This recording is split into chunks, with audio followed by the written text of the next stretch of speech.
Single men seeking companionship in their twilight years, perhaps even embarking on monumental endeavors under the influence of others.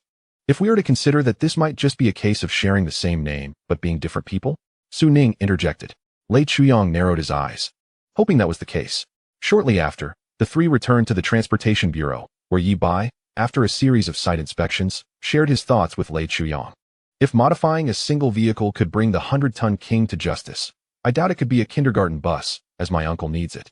It certainly cannot be a lightweight police vehicle like the Red Flame Dragon Rider, as it has proven to have limited effectiveness in interception, which only encourages these rookie drivers to take risks. Therefore, I am setting my sights on the Crane King. I plan to modify a Crane King, Yi Bai declared. The Crane King, you say? Lei Chuyang mused, furrowing his brow. The road construction department does have cranes for lifting and lowering, and for recovering overturned vehicles. But are they in disrepair? Can they be modified? Indeed, they can. I thought you were going to use Yu Huang's crane, but first, I need to inspect it to see if it meets the requirements, Yi Bai responded cheerfully. If it lacks the necessary permissions like the G-Class or Rolls-Royce, that would be disastrous. Today, we are fortunate, as there happens to be a crane right here in the Bureau. However, if modifications are to be made, I hope they can be expedited, as there are only a few cranes in Huadu, but the skilled drivers here are always coming up with new tasks, creating a significant demand. Lei Chuyang's face flushed slightly. Then let's go take a look, Yi Bai suggested calmly. All right. Lei Chuyang stepped out of his office, only to bump into Cheng Cheng, who had come to report. Director Lei, there's someone outside who wishes to see you and claims to know you. They are your old classmate. Cheng Cheng said nervously. Upon hearing this, Lei Chuyang's pupils dilated, and he froze in place. Yi Bai and Su Ning were equally astonished. Just moments ago, they were uncertain if it was merely a coincidence, but now, it seemed that an old classmate had come knocking. Was this a blatant declaration? If so, that was exceedingly audacious. Where is this person now? Lei Chuyang inquired. In the lobby, I believe, Cheng Cheng replied hastily. Just then, the sound of polished shoes scraping against the smooth floor echoed down the corridor. Tap, tap, tap. Each step resonated like the march of a demon. Lei Chuyang turned to see the approaching figure and instinctively clenched his fists, a complex expression crossing his face. The individual was impeccably dressed in a suit, tall and imposing, with a flamboyant pompadour, thick brows, and piercing eyes that exuded a palpable sense of pressure. The tapping of the shoes came to an abrupt halt as the person stood defiantly in the middle of the corridor, letting out a short, cold laugh from deep within. Isn't this my old classmate? So, you've become a director now? Yet, I haven't seen you post about it on social media. Congratulations. Lei Chuyang replied gravely, Zhang Debiao. What brings you here? Zhang Debiao. It truly is him. Yi Bai and Su Ning exchanged glances, their expressions a mix of shock and intrigue. Zhang Debiao smirked. What do you think I am here for? Didn't you understand the moment you saw me? With that, his demeanor shifted to a dark and ominous tone. Lei Chuyang, out of respect for our past as classmates, I offer you a chance. Release the person, and we can still discuss matters amicably. I don't comprehend your meaning. Whose person are you referring to? We live in a society governed by law. If you are talking about the driver of the 100-ton king, I'm afraid he is guilty of running a red light and driving without a license. Once confirmed, he will face penalties, a fine, 15 days of detention, and a 30-day vehicle impoundment. Your company will also be fined 50,000 and have its transportation license revoked. Lei Chuyang stated firmly. Fine him, revoke it, what does it matter? It's not as if I own just one transport company. Oh, right, my company operates across 4 provinces. Even if penalties are imposed, it would hardly affect Huadu. Moreover, there are no existing regulations that punish a company for the misdeeds of its employees. Zhang Debiao chuckled lightly, his laughter grating like gravel, leaving a bitter taste in the throat. Lei Chuyang's complexion turned a shade of deep purple. Facing such a lawless individual, he found himself at a loss. At this moment, Su Ning challenged. As the owner, shouldn't you advise your employees against their wrongdoings? Zhang Debiao instantly retorted, of course, I wish to guide them. But for these grassroots, driving the 100-ton king to make deliveries is simply too lucrative. How much do you earn in a month? How much does the director earn in a month? They can earn more in a single day than you do in a month. I am not targeting anyone in particular. They simply choose this path. And I find it difficult to intervene. Hearing this, both Su Ning and Lei Chuyang felt a surge of frustration. Despite recognizing that he was intentionally flaunting his wealth and attempting to provoke them, they were constrained by their uniforms and could not retaliate. Just as the two were seething with indignation, a loud voice suddenly rang out from behind. Difficult? Then don't do it. In the astonished gaze of those present, Yi Bai stepped forward, declaring, if it's difficult, then don't do it. Just because one transport company falters does not mean that all others must. If those 100-ton King drivers choose to continue running red lights and defying the law, then Huadu's authorities will not hesitate to take stern action. Zhang Debiao looked at Yi Bai in disbelief and then turned to Lei Chuyong, bursting into laughter. What is this? After so many years, how did you end up relying on a minor to back you up? Did you really earn your position as director without any underhanded means? Lei Chuyong retorted angrily, yes. I rose through my wife's support. Instantly, the fire in Zhang Debiao's eyes flared up, as if ready to explode, yet Lei Chuyong stood firm, unyielding as a resilient pine tree, impervious to the flames or thunderbolts. Conversely, Zhang Debiao, though furious, contained his wrath, his expression darkening like a storm cloud ready to unleash its fury. Director Lei certainly has a sense of humor. But I must caution you not to underestimate the power of the 100-ton King, Zhang Debiao said, his voice low and filled with an ominous edge. The 100-ton King, whether it's 100 tons or 999 tons, remains the 100-ton King. Faced with a 999-ton 100-ton King, even a Type 99A main battle tank would be sent flying.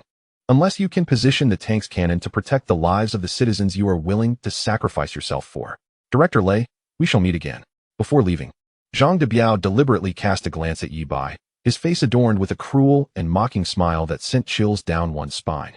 Yi Bai narrowed his eyes, determined to etch the image of Zhang Debiao's arrogant demeanor into his memory. The other party had drawn his sword. How could he not respond? Let us see in the end who will laugh, who will weep, who will endure, and who will revel in victory. This Zhang Debiao is truly insufferably arrogant. Su Ning clenched her delicate fists, seething with anger. At this moment, Lei Chuyong had confirmed that it was indeed Zhang Debiao who had sabotaged his promotion 3 years ago. Old grudges and new enmities had turned former brothers into adversaries. This was not Lei Chuyong's fault, but having chosen this path, he would not retreat. Bossy, allow me to show you the road administration's crane. Lei Chuyong's voice carried a hint of fatigue. Excellent, I can hardly wait. Yi Bai rubbed his hands together eagerly. The trio soon arrived at the road administration department, where they were guided by the crane operator, Old Wang. Yi Bai was introduced to the crane king spoken of by Lei Chuyong. In a somewhat dilapidated parking lot enclosed by low iron fences, a wheeled crane with a dull yellow paint job, its anti-rust coating peeling off in large patches, stood prominently within the white lines. Rusty red-brown spots were visible at the folding joints of the boom, likely a result of rainwater oxidation.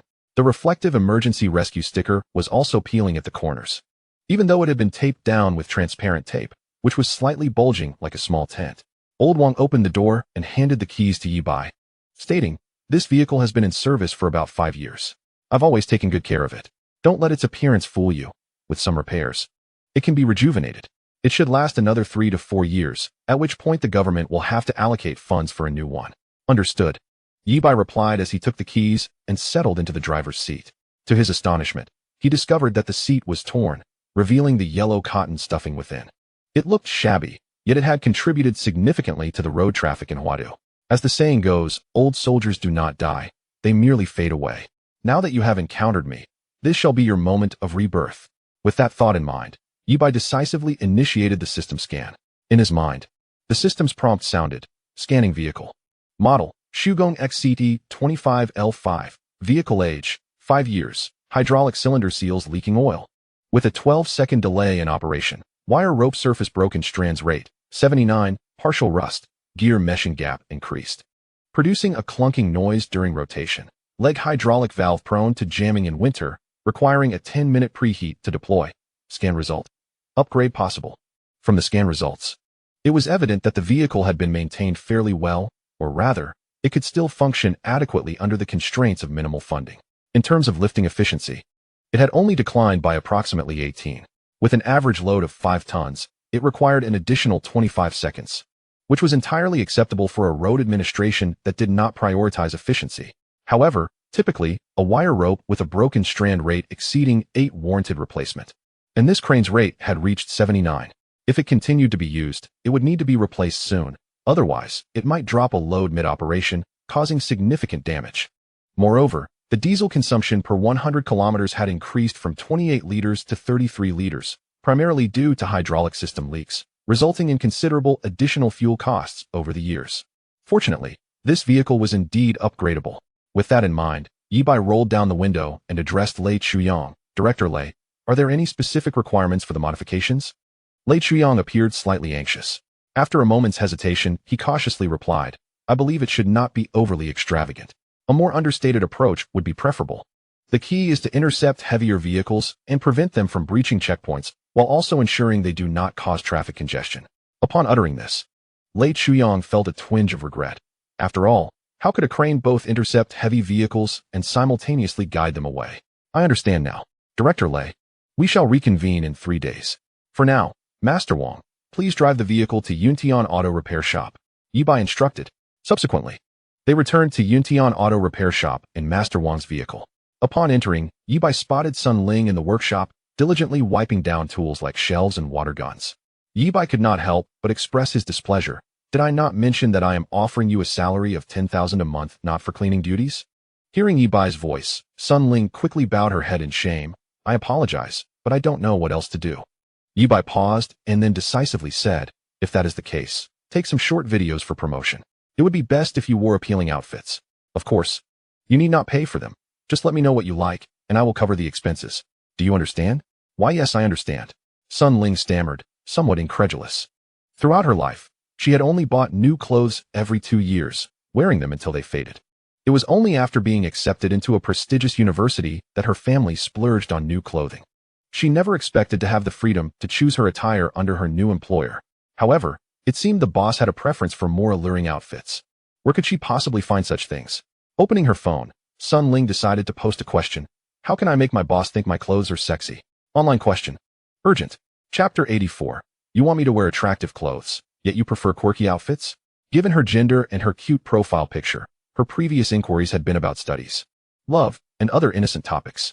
Thus, once her question was posted, numerous well-meaning individuals quickly responded. The answers varied widely, suggesting everything from fishnet clothing to cat ears, neck rings, tongue piercings, and even cosplay of popular characters. Uncertain about which suggestion to choose, she opted for the one with the highest number of likes, although the responder's username, Man's Arsenal, struck her as peculiar. It seemed they might be related to military-themed attire. Sun Ling resolved to present this to Yi Bai later. In the workshop of Yuntian Auto Repair Shop, Yi Bai had initially planned to spend around 1 million shock points to modify a vehicle. However, in order to counter Zhang Debiao's arrogance and support Lei Chuyang, he decided to invest all 600,000 shock points. System, initiate the modification and upgrade plan. Yi Bai thought, budget within 6 million shock points. Modification plan is being generated. Plan 1, TC-30 Landwhale. 1. Basic platform modification, vehicle structure reorganization. Enhancing load capacity to 3,000 tons. Armored body capable of withstanding direct hits from 127mm armor-piercing shells, costing 1.36 million shock points. 2. Power system enhancement. MTU-12V 4000 twin-turbo diesel engine. 600 horsepower. With a 48V hybrid motor assist, hydraulic torque amplifier installed, low-speed climbing torque increased by 40. Military-grade high-density diesel, 15 higher calorific value, range up to 800 m, costing 640,000 shock points. 3. Suspension and mobility system. Installation of retractable steel track auxiliary wheels. Michelin XCL 395/85 are 20 bulletproof self-inflating tires, hydraulic active balance system, costing 1.08 million shock points. 4. Super crane arm, carbon fiber titanium alloy composite boom. Dyneema ultra-high molecular weight polyethylene fiber rope, capable of lifting an extreme weight of over 2,800 tons, costing 2.8 million shock points. 5. Electromagnetic pulse obstacle clearing shovel, front bumper integrated with a 5,000V high voltage shock device, capable of incapacitating electronic equipment or clearing roadblocks, costing 320,000 shock points. In addition, numerous devices have been included, such as HUD panoramic driving and self-defense weapon systems. However, these are merely embellishments, and incorporating them would be a waste of shock value. The expenditure of 6 million shock value is commendable, but it should not be squandered. Director Lei's directive is to maintain a level of restraint, avoiding any ostentation. Thus, weaponry and similar additions are to be excluded for now. Instead of such frills, it is far more prudent to focus on enhancing the super crane arm. Yi Bai contemplated this as he commenced the customization design for the super crane arm. First and foremost, the arm must possess exceptional flexibility and remarkable sturdiness. Otherwise, How could it possibly deliver a knockout blow to a 100-ton behemoth? Therefore, utilizing nickel-based superalloys as the framework for the arm is imperative, restoring the epic lineage of a man's strength. Furthermore, it must exhibit unparalleled agility, no questions asked. It must strike precisely where aimed. Additionally, ample power is a necessity. The engine must be as formidable as a pile driver to ensure sufficient force. In total, the expenditure amounts to 5,910,000 shock value. Upon returning to the initial phase laboratory, thorough research and mastery are essential. Otherwise, procuring these materials, tools, and custom parts in reality would entail exorbitant costs. Yi Bai conservatively estimated that the modification expenses would undoubtedly exceed 3 million. Just as he was closing his eyes for a moment of respite, he suddenly heard Sun Ling's voice from outside the workshop. Boss, is this outfit acceptable? Sun Ling cradled her phone screen in both hands, her face flushed like a ripe apple, her sparkling eyes averted from Yi Bai. Yi Bai furrowed his brow, pondering the situation. He had recently tasked Sun Ling with filming a short video, possibly for her to select an outfit. However, entrusting her with the choice of clothing seemed a daunting task. You decide. I believe it's fine. Oh, there's no issue at all. Yi Bai replied casually. Sun Ling was visibly astonished. The garments not only had minimal fabric, but also left significant areas exposed or even featured cutouts. The boss actually deemed it acceptable. I will give it careful consideration. I assure you, I won't disappoint you. She gently bit her delicate cherry-red lips, her face a mask of inner conflict. After Sun Ling departed, Yi Bai immersed himself in the initial phase laboratory. However, due to the laboratory focusing on the independent development of a personal rocket launcher fire extinguisher, certain equipment was still unavailable. Fortunately, the primary tools were operational. Whether for modifications, structural analysis, or simulation testing, they far surpassed existing supercomputers, yielding data that closely aligned with reality. After 2.5 days, he triumphantly completed the personal rocket launcher fire extinguisher ahead of schedule. Regrettably, he needed to prioritize the Crane King. Otherwise, he contemplated launching a live stream to sell rocket launchers. Additionally, he had intended to conduct a fire drill at the elite kindergarten, but the Princess Mountain wildfire had delayed those plans. It seemed prudent to revisit the kindergarten and allow the children to experience the personal rocket launcher fire extinguisher, effectively introducing them to fire safety knowledge. With these thoughts, Yi Bai diligently began assembling the upgraded Crane King. In fact, he had already dispatched various orders on the first day, and today was the moment of fruition. After a night of tireless labor, he successfully completed the assembly of the Crane King. Once assembled, Yi Bai promptly invited Lei Chuyang over for a vehicle inspection. At that moment, Lei Chuyang was en route, intrigued by the mention of a surprise, while Yi Bai was curious about the nature of this revelation. However, before that, Sun Ling had already delivered a significant surprise, or rather, a shock. After receiving her package from the Benyao post station the previous evening, Sun Ling had eagerly insisted that Yi Bai see her new outfit. Sun Ling, are you ready? Yi Bai lounged on a sun chair, sipping coconut water while stretching out the fatigue of the day. Yes, I'm ready. Before he could see her, he heard her voice as she stepped into the open space. To be frank, Yi Bai was quite intrigued by the outfit that had compelled Sun Ling to insist he look at it. However, upon witnessing it firsthand, he was left utterly speechless. The pink lace satin draped over her flawless skin, concealing only the most modest areas, yet the exposed shoulders, delicate collarbone, and snow-white arms left one parched with desire. Not to mention, Sun Ling possessed a rare abdominal definition. With a slight contraction, her curves were strikingly evident. But what was most astonishing was the scant fabric below. There was merely a hint of coverage at the upper thigh, and then nothing else. Yi Bai was momentarily at a loss for words. Sun Ling twirled in place, and from the front, it was captivating. From the back, even more so. A single V-shaped strap descended from her arms, converging towards the center, creating a tantalizing visual that was undeniably provocative. At that moment, Yi Bai felt his blood rush. This was not merely an attractive outfit. It was a blatant display of playful attire, a veritable arsenal for men. Moreover, Sun Ling had styled her hair in twin ponytails today. Yi Bai believed he needed a cigarette to calm his nerves. He found it perplexing whether Sun Ling dressed this way to capture his attention or to win him over. Yet, if her intention was indeed to captivate, he felt utterly defenseless. Just then, Lei Chuyang was due to arrive. Oh no, why must you come at this moment, old Lei? Boss, is this, okay? Sun Ling inquired, her expression conveying an almost theatrical sense of urgency.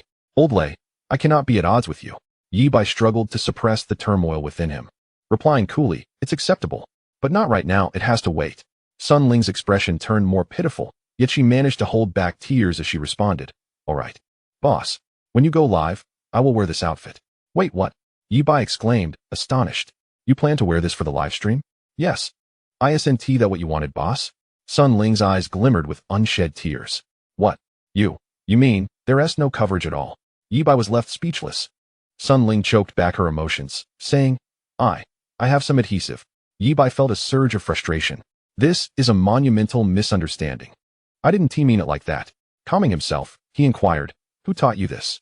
3 days ago, I showed you a display called Men's Arsenal, and you agreed, didn't you? Sun Ling replied defensively. Yi Bai recalled that day. It indeed had occurred, but he had been in a rush to get to the laboratory. Sun Ling, I didn't intend for you to be influenced this way. You can't blame me for this. He sighed and said, why don't you go change into something more appropriate? I'm not that kind of person. We are serious professionals here. Sun Ling stopped her tears and nodded eagerly. Okay. Yi Bai also nodded, but in doing so, he noticed Sun Ling's earlier nod, and the realization struck him. His face flushed crimson. Sun Ling, filled with curiosity, glanced down. No way. Yi Bai's eyes widened in shock. In that instant, Sun Ling dashed away in embarrassment. Just then, Lei Chuyang entered, wiping the sweat from his forehead, and inquired with genuine curiosity, what is happening? What was that noise just now?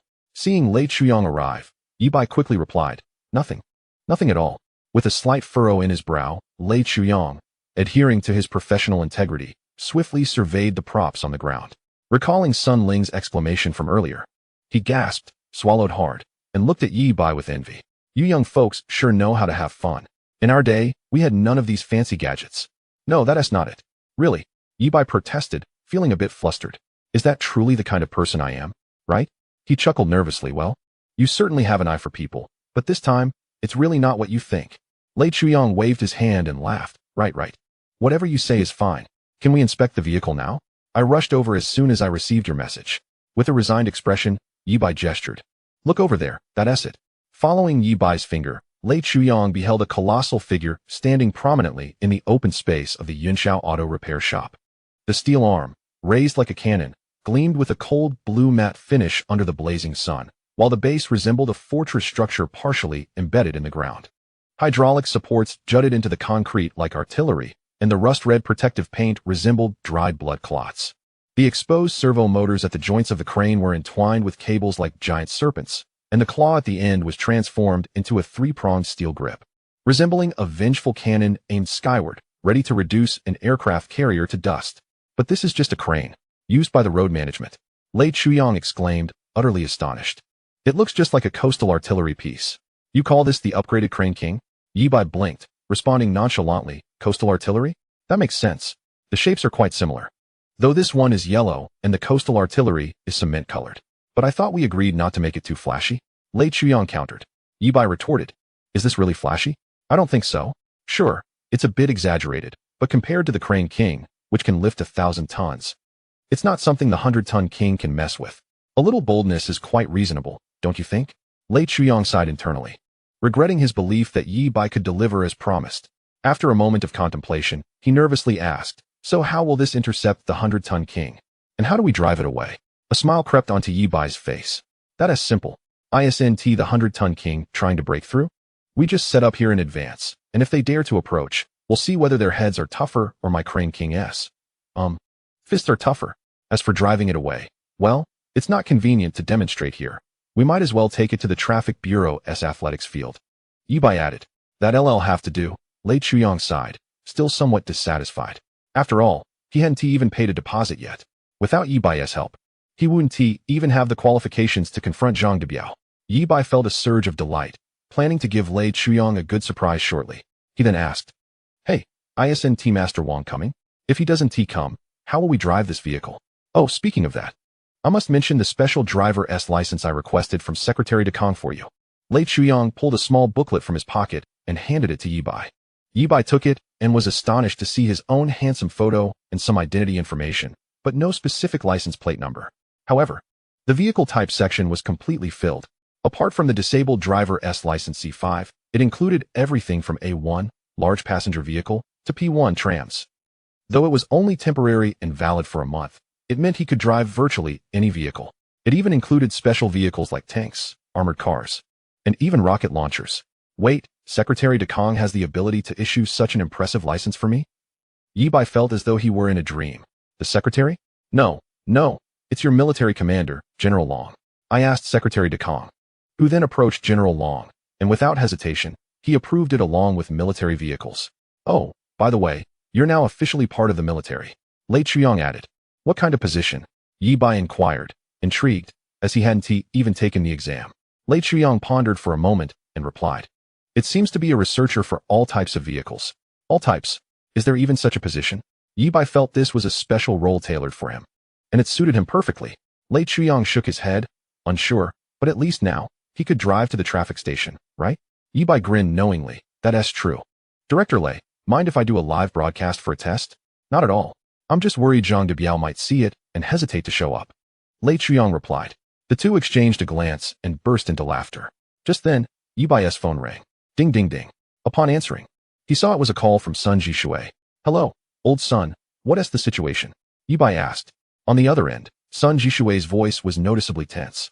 There's indeed a big issue. Zhang Debiao's Tongluo Transport Company has been issuing invitations widely. Today, I saw in the chat group of the 100-Ton King that they are gathering over 100-Ton Kings to collectively storm the Huadu monitoring station tonight. Over 100 vehicles? Lei Chuyang was instantly stunned. Is he trying to crush me? Sun Jishui clarified. Not truly 100 vehicles. It's just like back at Chibi, where Cao Cao claimed to have 800,000 troops. We folks in the underworld tend to exaggerate numbers for intimidation.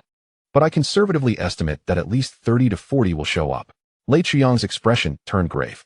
After a long silence, he declared, if he brings 30 or 40 100-Ton Kings, I'll summon 60 special police vehicles.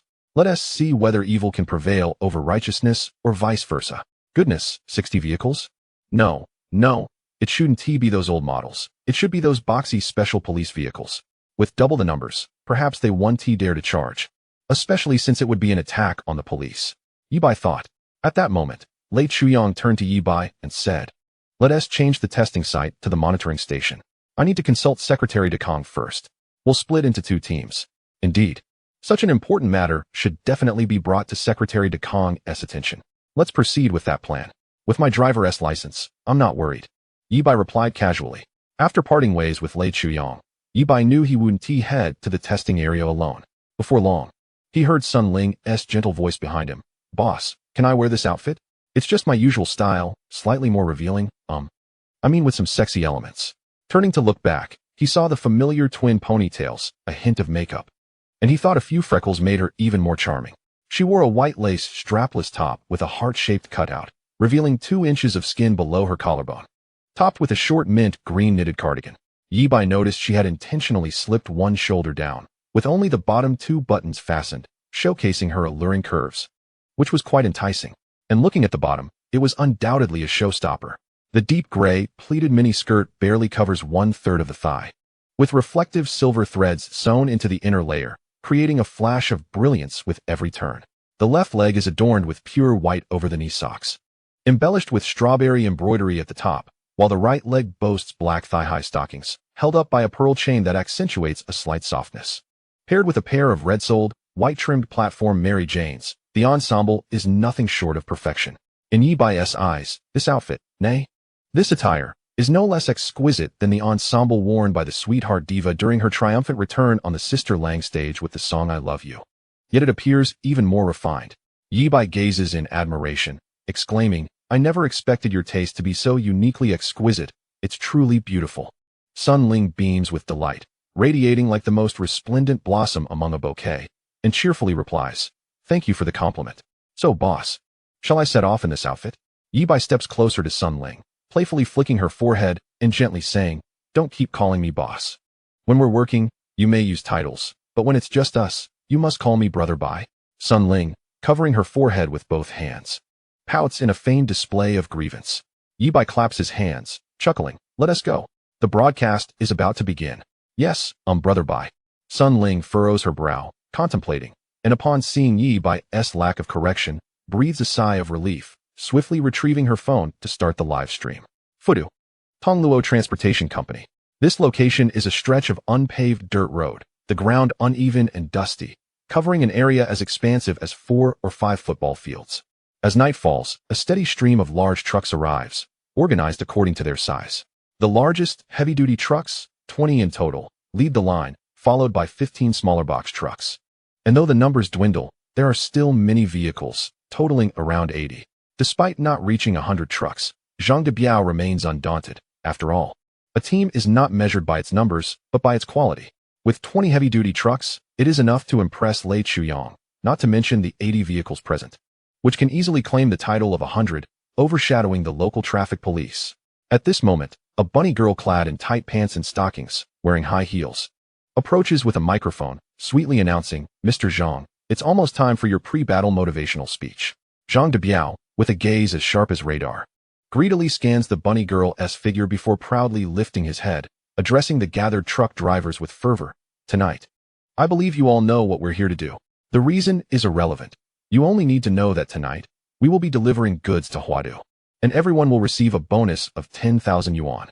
We have a total of 80 vehicles, while the entire Huadu traffic police can muster only 60 police cars. In terms of sheer power, we have 80 heavy-duty trucks against 60 small police vehicles. The advantage is undeniably ours. I ask but one thing. We are the dragons crossing the river. We have arrived in Huadu. We will trample this local tyrant underfoot." At this point, he pauses, gesturing to the bunny girl beside him with a knowing smile. "Do you see this lovely bunny girl? Look at her curves. Look at those long legs. Who among you could resist such temptation? Come noon tomorrow, if our operation succeeds, each of you will receive your very own bunny girl." At this proclamation, the crowd of weary migrant workers and rugged men instantly brightens, erupting into exclamations that drown out the earlier excitement over the 10,000 yuan reward. Zhang Debiao knows that with such fervor, he will surely prevail. A mere local transportation bureau chief, along with a youth yet to fully mature, dares to challenge Zhang Debiao? I hereby declare, all units, set forth. Our objective, to flatten Huadu. Chapter 87. This crane can lift 3,000 tons. It can determine the fate of nations. On the national highway from Fudu to Huadu, a colossal convoy of heavy-duty trucks travels with great fanfare, nearly occupying all 4 lanes, stretching from one traffic light to another. While a hurried Wuling Hongguang driver finds it impossible to merge into the line, forced to be swept along by the mighty procession of towering vehicles. Other drivers witness this imposing sight and dare not approach. Even the traffic police, upon seeing such a grand assembly, can only observe from a distance, wondering if this is another state operation. It is no exaggeration to say that such a grand convoy could sweep aside even a legion of spirits. Meanwhile, at the Yunjiao Auto Repair Shop in Huadu, as Sun Ling begins her live stream, Yibai swiftly adjusts his attire, preparing to speak when he notices a special effect flash on the screen, a golden Douyin #1 rocket. Yibai's eyes light up as he exclaims, "I never anticipated that just as we commence our broadcast, we would encounter our super moderator, a Peach. Thank you for the Douyin #1. Love you lots." Peach, enough with the chit-chat. I know you always have something to showcase when you go live. I want to see something entertaining today, something to lift my spirits. If you manage to do that, I might even send you some exclusive photos. Trust me, no one else has seen them. Absolutely thrilling. Yibai chuckles silently. No matter how thrilling, could it possibly rival the excitement brought by Sun Ling? Indeed, one must admit that Peach possesses a figure that is truly a sight to behold, rivaling even the principal of the infamous kindergarten, Qiao Rian. Ahem, please do not misinterpret. I, the main character, am certainly not that type of person. However, I do have my own share of excitement to share. Yibai's face turns slightly red as he clears his throat, resolutely turning to reveal the magnificent creation behind him. Behold, this is the latest masterpiece from my Yunjiao Auto Repair Shop, the true king of the national highway, the lifelong nemesis of the heavy-duty trucks, the indomitable, super-invincible tactical Crane King. Sun Ling also gazes at the Crane King behind Yibai. Though she has been aware of his modifications, she has yet to truly appreciate it, busy as she has been with her own projects.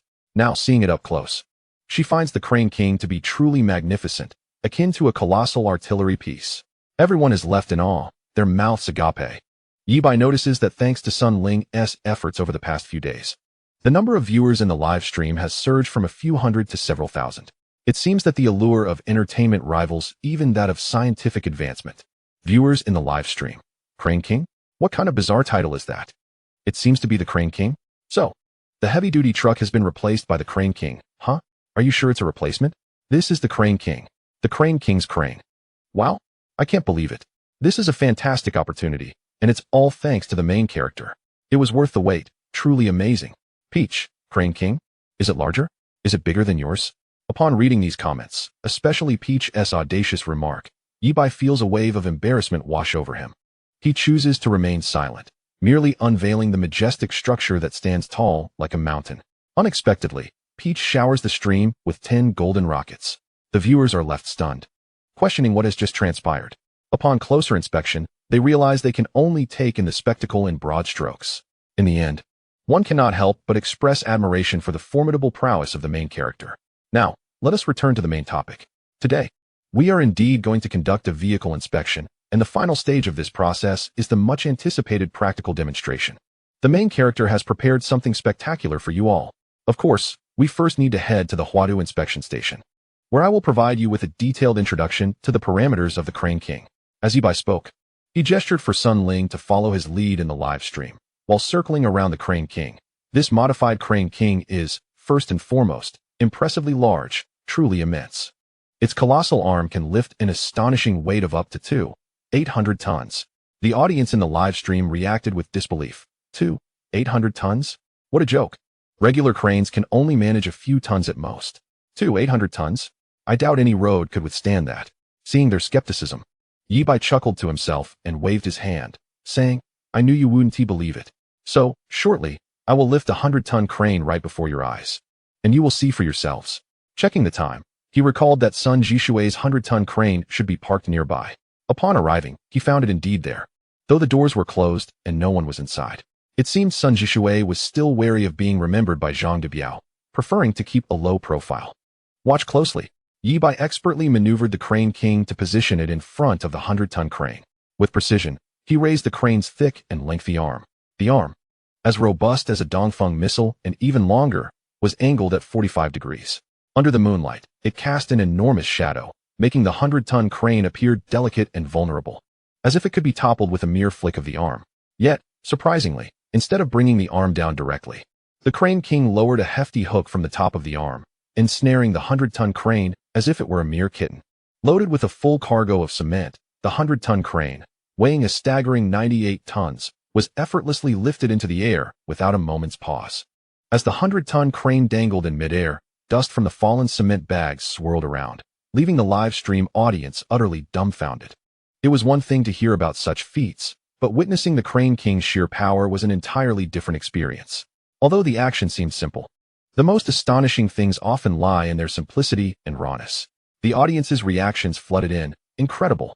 Just joined the stream and saw the 100-ton crane lifted effortlessly. Is this the same 100-ton crane I remember? It seems as meek as a kitten in front of the Crane King. While I appreciate the Crane King's strength, it's still just 100 tons. I can't even fathom the 800 tons you mentioned.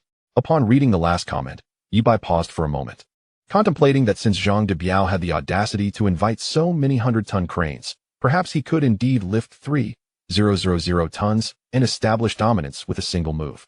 As they approached the Huadu inspection station, Yibai raised a finger and confidently proclaimed, what you just witnessed was merely a warm-up. Now, we are about to reveal the true might of the Crane King. He then carefully lowered the 100-ton crane and steered the Crane King towards the inspection station. Throughout the journey, though no further demonstrations were made, the audience remained captivated by Yibai's engaging and humorous commentary, maintaining a live viewership of over 8,000. Upon reaching the outskirts of the Third Ring Road, an unexpected incident unfolded. While Yibai drove the Crane King along Xingfu Avenue, he encountered a cautious white Kia 3, which was trailing a black Bentley at a snail's pace. Impatient, Yibai honked, but the Kia 3 remained steady, refusing to speed up. Suddenly, as they approached a traffic light, the Kia 3 inexplicably accelerated and collided with the Bentley, only to veer at the last moment and crash into a rather shabby Wuling Hongguang instead. The impact was staggering. The Kia 3 struck the Wuling on its right rear wheel, avoiding the frame and creating a lever effect that resulted in a physical marvel. The Wuling was launched into the air, spinning 180 degrees, landing precariously atop a nearby sycamore tree branch, at least 25 meters high. The second collision occurred when Yibai, momentarily stunned by the spectacle, inadvertently tapped the Bentley's license plate, causing a sizable dent. Though he might have to compensate for the damages, Yibai's primary concern was capturing this remarkable moment on video. Quick, clip that segment and post it. I guarantee at least 100,000 likes and millions of views, he exclaimed excitedly. Upon regaining his composure, Sun Ling swiftly retrieved her phone to record the incident. The audience in the live stream was equally astonished. I've always wondered how a car could end up in a tree. Now I've seen it. I knew there was more the driving instructor didn't teach me. I want a refund. Only in the main character's stream could such bizarre events unfold. Meanwhile, the Wuling owner, having kicked open the door and rolled over, glared at the dented Kia 3 below, unable to contain his fury. Which instructor taught you to drive like that? Unbelievable. To which the Kia 3 driver, maintaining composure, replied politely, Instructor, don't you remember me? I just passed my test yesterday. The Wuling owner, filled with rage, felt his anger dissipate upon seeing the driver's face, turning his expression a shade of crimson. The Kia 3 driver sheepishly added, Actually, it wasn't my driving. My second-hand car's brakes failed. Failed? And you chose to crash into my Bentley? Why not crash into the Bentley instead? Was that your idea of a surprise for me? At that moment, another passenger in the Kia, hands clasped in apology, bowed and said, I'm sorry. It was my idea to have him crash into you. We'll cover the expenses. The instructor's frustration peaked. Of all cars, you had to crash into my humble Wuling? Do you think my vehicle is inferior? He pounded on the car roof, causing the vehicle to sway dangerously, leaves cascading down like confetti. The instructor's heart raced, and he dared not move an inch.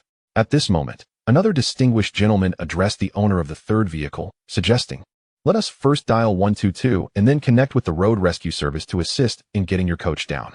The third vehicle owner called 122, only to be surprised when the crane operator, Yi Bai, heard his phone ring in the cab of the crane nearby. Hello? Yi Bai answered tentatively. To his astonishment, the person on the line was the operator of the crane behind him.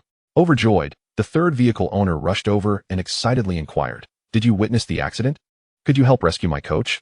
Well, Yi Bai replied, glancing at the Bentley owner below. I must first clarify the situation with the traffic police regarding my collision with your vehicle. At that moment, the Bentley owner put away his phone, grinning. No need for that. Just go save the person. It was a clear indication of the carefree nature of the wealthy, who seemed unbothered by financial considerations. Thank you. Yi Bai replied nonchalantly, skillfully maneuvering the crane towards a nearby sycamore tree, and then reminded, Please ensure the doors are closed and fasten your seatbelts. We wouldn't want anyone to fall out. With a thud, the coach quickly shut the door. However, once Yi Bai extended the crane arm and hovered the hook near the Wuling Hongguang, he hesitated for quite some time without making any moves. The third vehicle owner, anxious, urged, Master, are you new to this? Perhaps I should take over? Before Yi Bai could respond, his friend quickly interjected, No. It's not easy for you to drive today. Let the professional handle it. Yi Bai sighed, I am indeed a professional. But there lies a dilemma. My hook has no anchor point. If I miscalculate, your coach could suffer severe injuries or even be fatal. Is there no other way? The coach inside the Wuling Hongguang panicked. Just get me out. I can accept any cost. What if your Wuling Hongguang ends up with a gaping hole? Yi Bai inquired. The coach widened his eyes and gritted his teeth. This car is worthless anyway. Go ahead and destroy it. Very well, since you insist, Yi Bai declared, resolutely operating the crane arm to lift the hook, then thrusting it down forcefully into the Wuling Hongguang's body. The process was remarkably smooth, akin to piercing through a membrane. Subsequently, a pool of a light yellow liquid, standard 92 gasoline, flowed from the breech. Despite inadvertently causing the first puncture, the crane arm effortlessly lifted the Wuling Hongguang. Although gasoline gushed from the punctured area, it eventually landed safely. The viewers in the live stream commented, Why does this process feel oddly familiar? Oh, I remember now. It's just like fishing. If the crane were used for sea fishing, it might reel in a whale. At the very least, it would catch a big shark. Those who digressed here must stand aside. Chapter 89. You treat the crane as if you were fishing? Observing the live stream comments, Yi Bai couldn't help but marvel at the high level of wit among the current generation of netizens, even likening the crane to a sea fishing vessel. At this moment, the coach emerged from the Wuling Hongguang, stepping onto solid ground, feeling an overwhelming sense of relief. Master, thank you for saving my life. The coach expressed earnestly. Yi Bai replied coolly, It was merely a small effort. However, I didn't expect you to literally treat my Wuling Hongguang as if it were a fish to be caught. The coach turned to look at the gasoline-soaked ground and the large hole in his vehicle, feeling utterly despondent. Yi Bai blinked but remained silent. The coach, understanding the gravity of the situation, did not pursue the matter further. Following this minor incident, Yi Bai and Sun Ling proceeded smoothly to the Huadu inspection station. Su Ning and Cheng Cheng had been waiting there for quite some time, accompanied by a convoy of 50 to 60 police vehicles of various models, all stationed around the inspection station. As Yi Bai's crane entered, its base towered above the police cars, evoking a sense of majesty akin to that of a lion surveying its domain. Su Ning was awestruck, exclaiming, "Wow, that crane arm is massive. If it were painted differently, it could easily be mistaken for a Dongfeng missile. Those unaware, like the American satellite surveillance teams, might even think it's a specially painted Dongfeng missile. I guess the military would appreciate that. It may not be real, but it could make a significant impression in critical situations.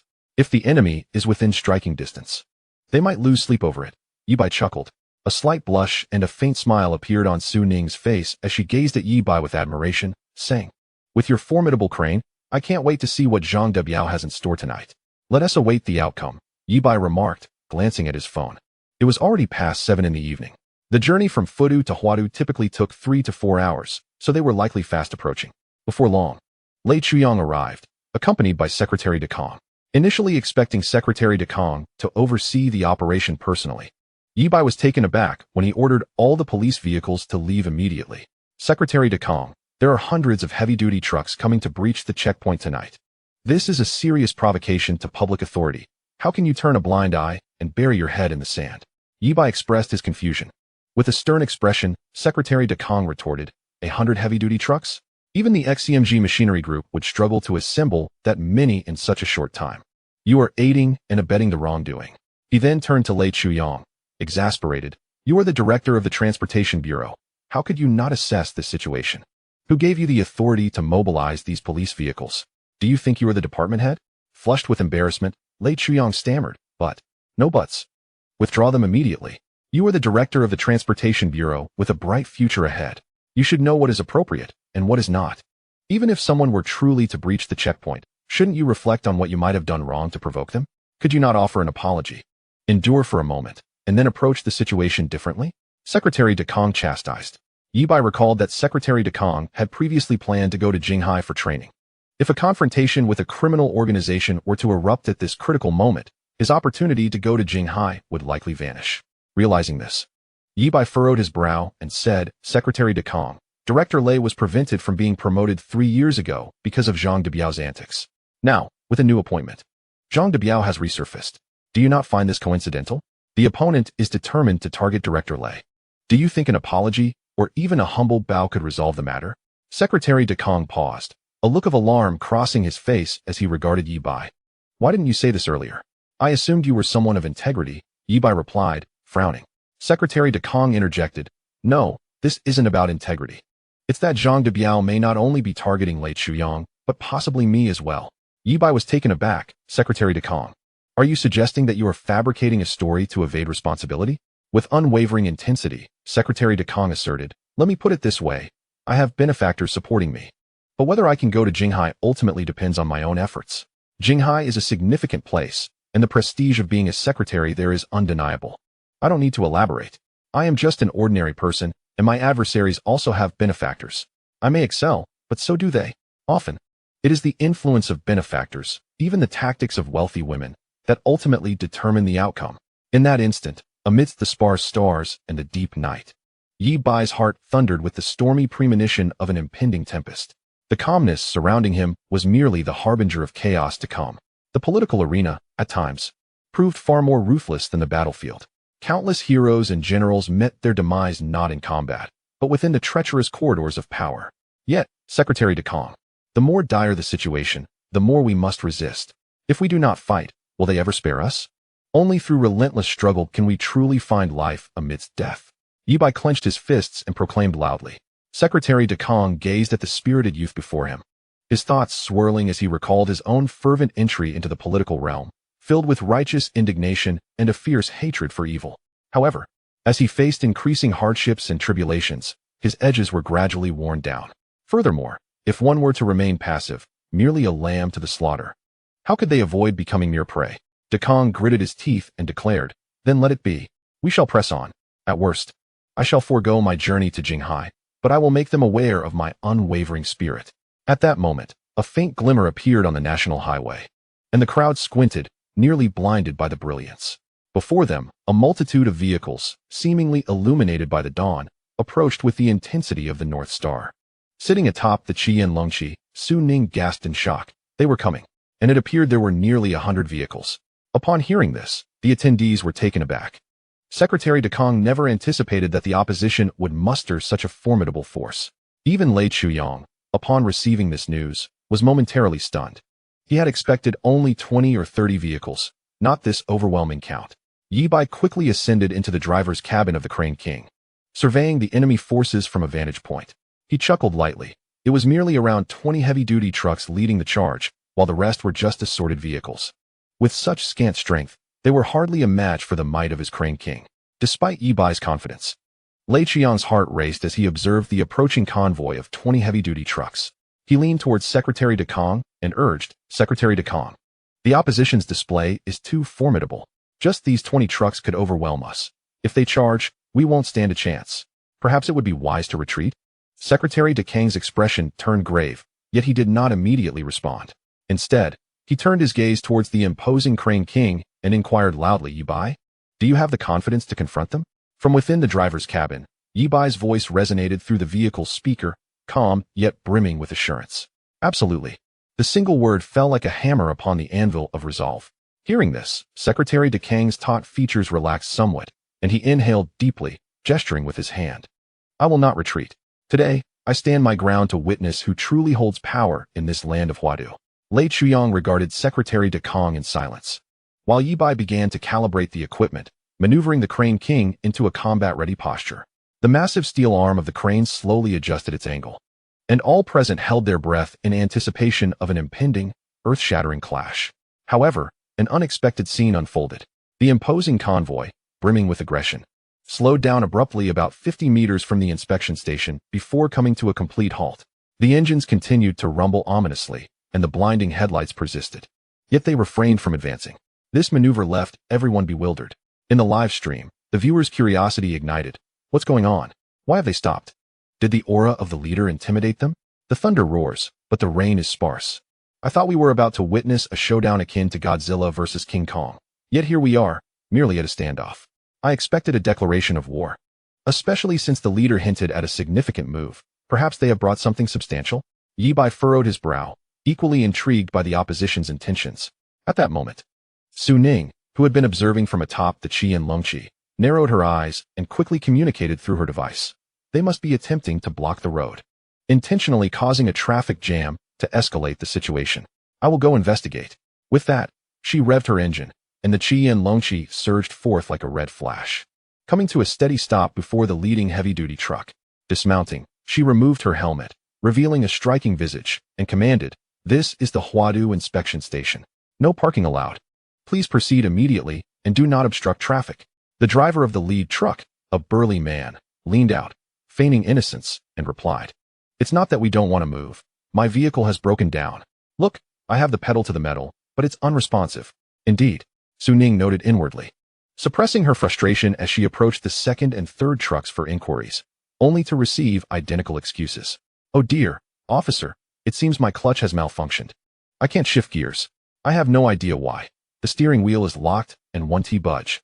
Such poor acting and synchronized excuses were no longer subtle hints, but blatant indications. They had come with the intent to stir trouble. With dozens of vehicles incapacitated, the entire national highway would soon be choked, creating an unending traffic jam. Before long, public outrage would boil over, and media outlets would swarm.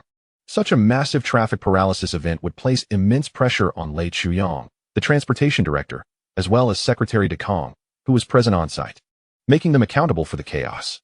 At a loss, Su Ning observed as Yi Bai calmly descended from the Crane King, hands in pockets, sauntering over to the drivers with a warm smile. "Gentlemen, since your vehicles have broken down in this desolate area, you must have nowhere to repair them, correct? How about this? In the spirit of compassion, we in Huadu shall offer to tow your vehicles to a repair shop free of charge. Does that sound agreeable?" Upon hearing this, the lead driver was momentarily taken aback, then exchanged glances with his companions before bursting into laughter. "Are you serious? You plan to use that thing to tow us? Go ahead. If you can lift it, we won't even argue if you break it." In most cases, the cranes commonly seen on the roads could lift a mere dozen to several dozen tons at most. Yet each of their heavily modified trucks, laden with cargo, weighed an astonishing 500 to 600 tons. To them, Yi Bai's Crane King, no matter how impressive, was merely a facade. Attempting to lift their trucks was akin to dreaming the impossible dream. As for breaking it, unless the crane were to strike with its arm, that hook would barely make a scratch. All right, that's what you said. Yi Bai's smile widened, for he desired precisely this response. He then turned decisively, bounding back to the Crane King's driver's seat. With a thunderous roar, the steel behemoth advanced slowly, positioning itself before the front row of heavy-duty trucks. Immediately, under the gaze of all present, the massive crane arm, as thick as a Dongfeng missile, slowly rose, pointing towards the sky. Its dark silhouette, illuminated by countless headlights, cast a haunting shadow. The drivers, who had just been laughing boisterously, suddenly wore frozen expressions. They stared at the arm, thicker than their entire cabins, and a chill surged from their feet to the crown of their heads. They had come to cause trouble, to block the road, but never intended to risk their lives. What if this maniac decided to play by his own rules and brought that monstrous arm crashing down? Would they not be crushed along with their vehicles? My goodness, could he really dare to act? Run, run fast. Fear swiftly overcame all reason. Almost simultaneously, the drivers of the 400-ton trucks kicked open their doors, scrambling out in a frantic rush, desperately retreating. This was no time for bravado. As long as one has the green hills, there is no fear of firewood running out. If they were to be crushed to death, no amount of compensation would matter. Life is irreplaceable, after all. Yi Bai watched their panicked retreat with amusement, and through the loudspeaker, he leisurely remarked, "Oh dear, why are you running? Even if an accident were to occur, I would bear full responsibility for this crane. What do you have to fear, you 100-ton trucks?" Upon hearing this, the audience in the live stream erupted in laughter. I've seen arrogance, but never such audacious arrogance. Who would have thought the 100-ton trucks would be sent fleeing by the Crane King? This spectacle rivals even Hollywood blockbusters. Incredible, my dear mother. 666. The live stream's popularity soared to 111. Meanwhile, about 300 meters away on a small hillside, Zhang Debiao, armed with a military-grade telescope, observed everything unfolding on the highway. A bunch of useless fools, he muttered through clenched teeth. However, these drivers were merely the first wave of pawns in his scheme, meant to probe and exhaust the opponent. Tonight, he intended to paralyze the entire traffic of Huadu, making Lei Chuyang and Dekong lose face in front of the entire nation. This grand endeavor had only just begun, and he had many more cards up his sleeve. On the highway, Yi Bai had no inclination to ponder the driver's inner turmoil. He sat steadily in the cabin, continuing to operate the crane. At the tip of the gigantic arm, the sound of metal chains clanged as a rope, thicker than a grown man's thigh, descended. The enormous three-clawed steel grip at the end precisely latched onto the connection beam between the first 100-ton truck's cabin cargo. The core engine of the crane roared with a deep, powerful growl. The colossal vehicle, weighing over 500 tons, lifted effortlessly off the ground without a hint of hesitation or tremor, gliding smoothly into the air. 10 meters, 15 meters, 20 meters, the massive 100-ton truck dangled above, resembling a giant toy being hoisted. The drivers who had just fled to safety halted in their tracks, gazing up with mouths agape, stunned by this scene beyond their comprehension. The visual impact was overwhelming. "Impossible, this is absolutely impossible," a veteran driver murmured. He had driven trucks all his life and prided himself on his knowledge of heavy machinery. "This must weigh over 500 tons. How can it possibly lift it? The steel cable has to snap. It must snap." Not just him. Nearly all the drivers shared this disbelief. Yet, they were met with disappointment. Yi Bai maneuvered the arm with the ease of a hand waving through the air, gradually and smoothly relocating the suspended 100-ton truck to a vacant space beside the inspection station. The entire process was seamless. The drivers were utterly dumbfounded, their minds blank. They had seen heavy lifters before, at gigantic ports or mega construction sites, where cranes could lift thousands of tons. But those were colossal structures requiring massive foundations, towering like mountains. A wheeled crane capable of such terrifying lifting power, freely traversing the highway, shattered their understanding. It was the first time they had ever witnessed something like this. My heavens, what kind of monster is this? When did Huadu acquire such divine equipment? Observing the scene, Lei Chuyang, standing beside Secretary Dekong, finally relaxed his tightly clenched fists. "Zhang Debiao, is this your tactic? To annoy people with such petty tricks? If that is the case, today, you will only be brought down by this kid, Yi Bai," Lei Chuyang declared excitedly. On the hillside, as Zhang Debiao looked through the telescope and clearly saw the 500-ton truck being effortlessly hoisted away by Yi Bai's crane as if it were a chick, he was utterly stunned. The cigar he had been holding fell to the ground with a thud, and he forgot to pick it up. What in the world is this monster? The corners of Zhang Debiao's eyes twitched uncontrollably, his shock immeasurable. He was baffled. How could Lei Chuyang, a mere traffic bureau director with transparent salary and known finances, possibly afford such a technologically advanced super crane? The level of technology in this device might even envy the military, as the barriers meant to block the road were moved aside one by one. His initial plan of creating a massive traffic jam to force Lei Chuyang to capitulate had utterly failed. Zhang Debiao's expression darkened, almost dripping with malice. He took a deep breath, suppressing the storm within him, and murmured with determination flashing in his eyes, "Lei Chuyang, you forced my hand. Now." He had no choice but to initiate Plan B. He pulled out his phone and skillfully dialed a number. Meanwhile, Lei Chuyang's phone in his pocket rang urgently. Glancing at the caller ID, it was Zhang Debiao. Lei Chuyang exchanged a look with Secretary de Kong, answered the call, and pressed the speakerphone button. "Lei Chuyang, I admit. You have some skill in managing to procure such an impressive crane." Zhang Debiao's cold voice came through, laced with suppressed fury. "However, you must understand. I have 76 trucks at my disposal. 76 vehicles charging through your little inspection station will lay waste to it. Can a mere traffic bureau director like you bear the consequences of that?" This was an outright threat. Yet, Zhang Debiao did not receive the panic and concession he had anticipated. Instead, he was met with an unprecedentedly firm response from Lei Chuyang. "Zhang Debiao, you are not threatening just me, Lei Chuyang. You are endangering the traffic safety of Huadu, threatening the dignity of our city, and more importantly, the lives and property of the 860,000 citizens of Huadu. I advise you to halt your reckless actions and turn back while you still can, or you will face the full weight of the law and serve time." This righteous declaration momentarily stunned Zhang Debiao, but he soon erupted into a maniacal laugh. "Ha ha. Lei Chuyang, who do you think you are? Others may not know, but I, Zhang Debiao, certainly do. Stop pretending to be a public servant or a good person in front of me. I will give you one last chance. Immediately, right now, kneel and beg for mercy. If I'm in a good mood, perhaps I will let you keep that official hat on your head. You've gone mad." The tone of Lei Chuyang turned frigid. "I shall offer you a piece of advice. Promptly take your men and surrender. Perhaps this farce will not conclude so disgracefully for you tonight." "Good, good, good," Zhang Debiao exclaimed in a fit of anger, tearing off his facade. His voice was laced with a frenzied hysteria. "Since he refused to beg for mercy, let us all abandon the pretense. Tonight, I shall wreak havoc, and no one shall emerge unscathed." With that, he abruptly hung up the phone, seized the nearby radio intercom, and pressed the talk button, bellowing into the channel for all drivers to hear. "All vehicles, listen up. Plan B is in effect. Ignore that crane. Everyone charge. Smash that inspection station. Crash. Hit it hard." Chapter 92. Have you truly become the golden saint of crane kings? With Zhang Debiao's command, the national highway was suddenly engulfed in chaos.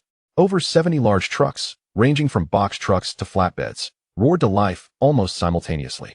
The engines emitted a deafening cacophony, coalescing into a wave of destruction. Countless blinding headlights flickered on, illuminating the road ahead as if it were broad daylight, embodying an unyielding and frenzied momentum, seemingly bent on an all-out assault. At that moment, the air felt as though it had solidified, the tense atmosphere rendering everyone breathless. Old Lei, Secretary de Kong, could no longer maintain his composure. He grasped Lei Chuyang's arm, his voice tinged with disbelief. "What gave you the audacity to confront Zhang Debiao so defiantly? They are truly about to charge the checkpoint. You must have a trump card, right?" Lei Chuyang, incredulous, replied, "I thought you were so composed, steadfast in your resolve, that you must have some secret weapon or backup. That's why I borrowed your bravado to stand firm." Upon hearing this, Secretary de Kong nearly gasped in shock, slapping his forehead in disbelief. He had assumed Lei Chuyang was confident, while Lei had thought he was merely riding on de Kang's confidence. After all this, both leaders, nearing a combined age of 100, exchanged bewildered glances, their faces a mixture of amusement and despair. Now all hope, all pressure, rested helplessly on that solitary crane and the young driver within its cabin. Simultaneously, Yibai's live stream erupted with fervor. Thousands of viewers, through Sun Ling's broadcast, felt the overwhelming sense of impending doom. Goodness, they've truly lost their minds. This is life-threatening. I've lived over 20 years and seen runaway trucks hit people, but I've never witnessed so many trucks charging at once. This is terrifying. Bossy, run. Don't just stand there. This is impossible to stop. Indeed. Yibai, retreat. Preserve yourself. This isn't a matter of skill anymore. It's sheer numerical dominance. Even the Crane King is still a vehicle, with this many trucks barreling towards it. Even a main battle tank would be toppled. How do we proceed? The live chat overflowed with unprecedented anxiety and fear as countless fans urged Yi Bai to flee. In their eyes, faced with such a massive onslaught, any single vehicle appeared exceedingly fragile. Although Yi Bai's crane demonstrated remarkable strength, it remained just a vehicle.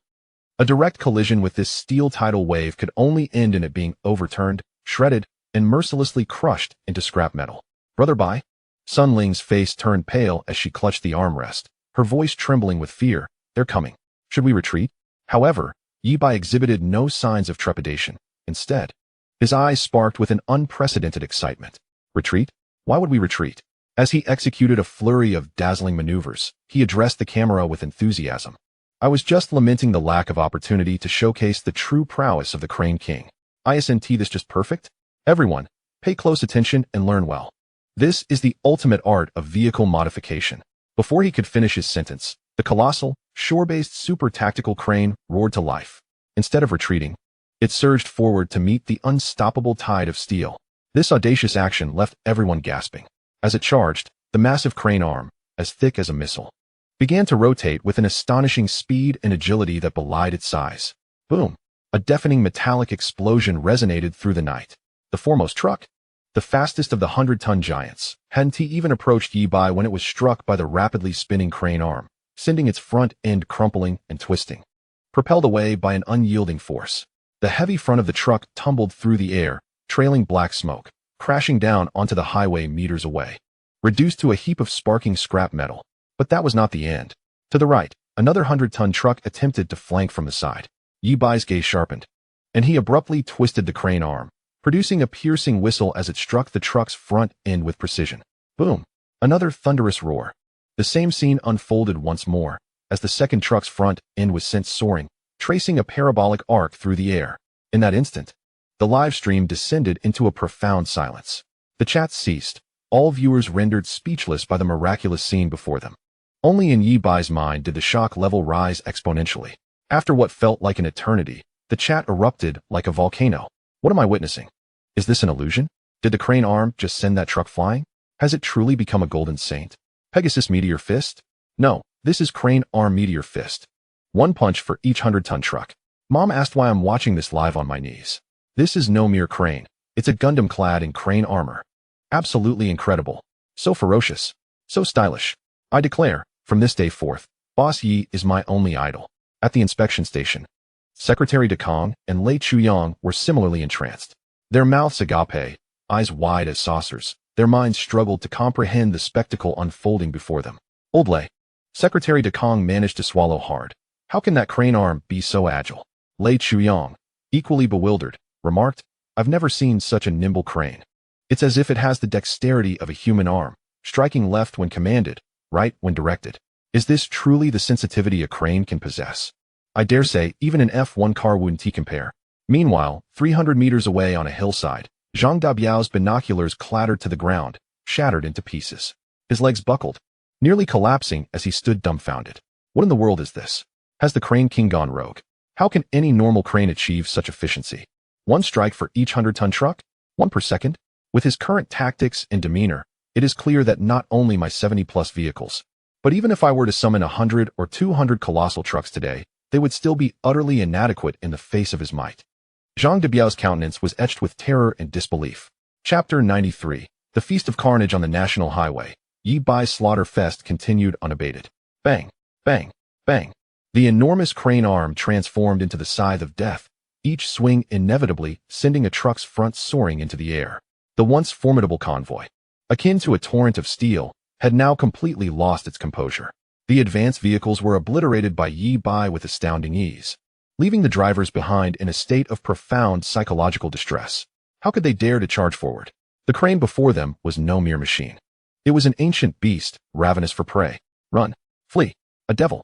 This fiend is a demon. Panic spread through the convoy like a plague. The driver's mental fortitude crumbled entirely, scattering like sheep before a hungry wolf. Some desperately maneuvered their steering wheels, attempting to escape via side roads. Others, disregarding all caution, turned around on the spot, risking collisions with other vehicles as they began to flee in reverse. The entire formation of the convoy was thrown into utter disarray. Seeing his prey about to escape, Yi Bai felt a surge of urgency. While pursuing the slower-moving trucks, he shouted through a loudspeaker towards the inspection station, "Director Lay, what are you waiting for? They have turned around. They are going the wrong way. They are grossly violating traffic regulations. Arrest them. Capture them all." His proclamation struck like a thunderclap, instantly rousing Lei Chuyang from his stupor. "Yes, capture them." Lei Chuyang abruptly slapped his thigh, his eyes sparkling with determination. He immediately seized the radio, and with all his might issued the command. "All units, pay attention. All units, pay attention. The enemy convoy has disbanded. They are fleeing illegally. I command all units to mobilize. Intercept them all. Not a single one must escape." Upon receiving the order, the 60-plus police vehicles, previously stationed around the inspection station, erupted with the blaring of sirens. The shrill wail of the sirens pierced the sky, red and blue lights flashing furiously, illuminating the night as if it were day. Just moments ago, as they witnessed the advance of those numerous trucks, the traffic and special police had felt a twinge of trepidation, bracing themselves for a desperate struggle. Yet now, witnessing their adversaries fleeing in disarray, they understood that this was a once-in-a-lifetime opportunity to achieve glory. "Charge, brothers. Capture them alive. Don't let them escape."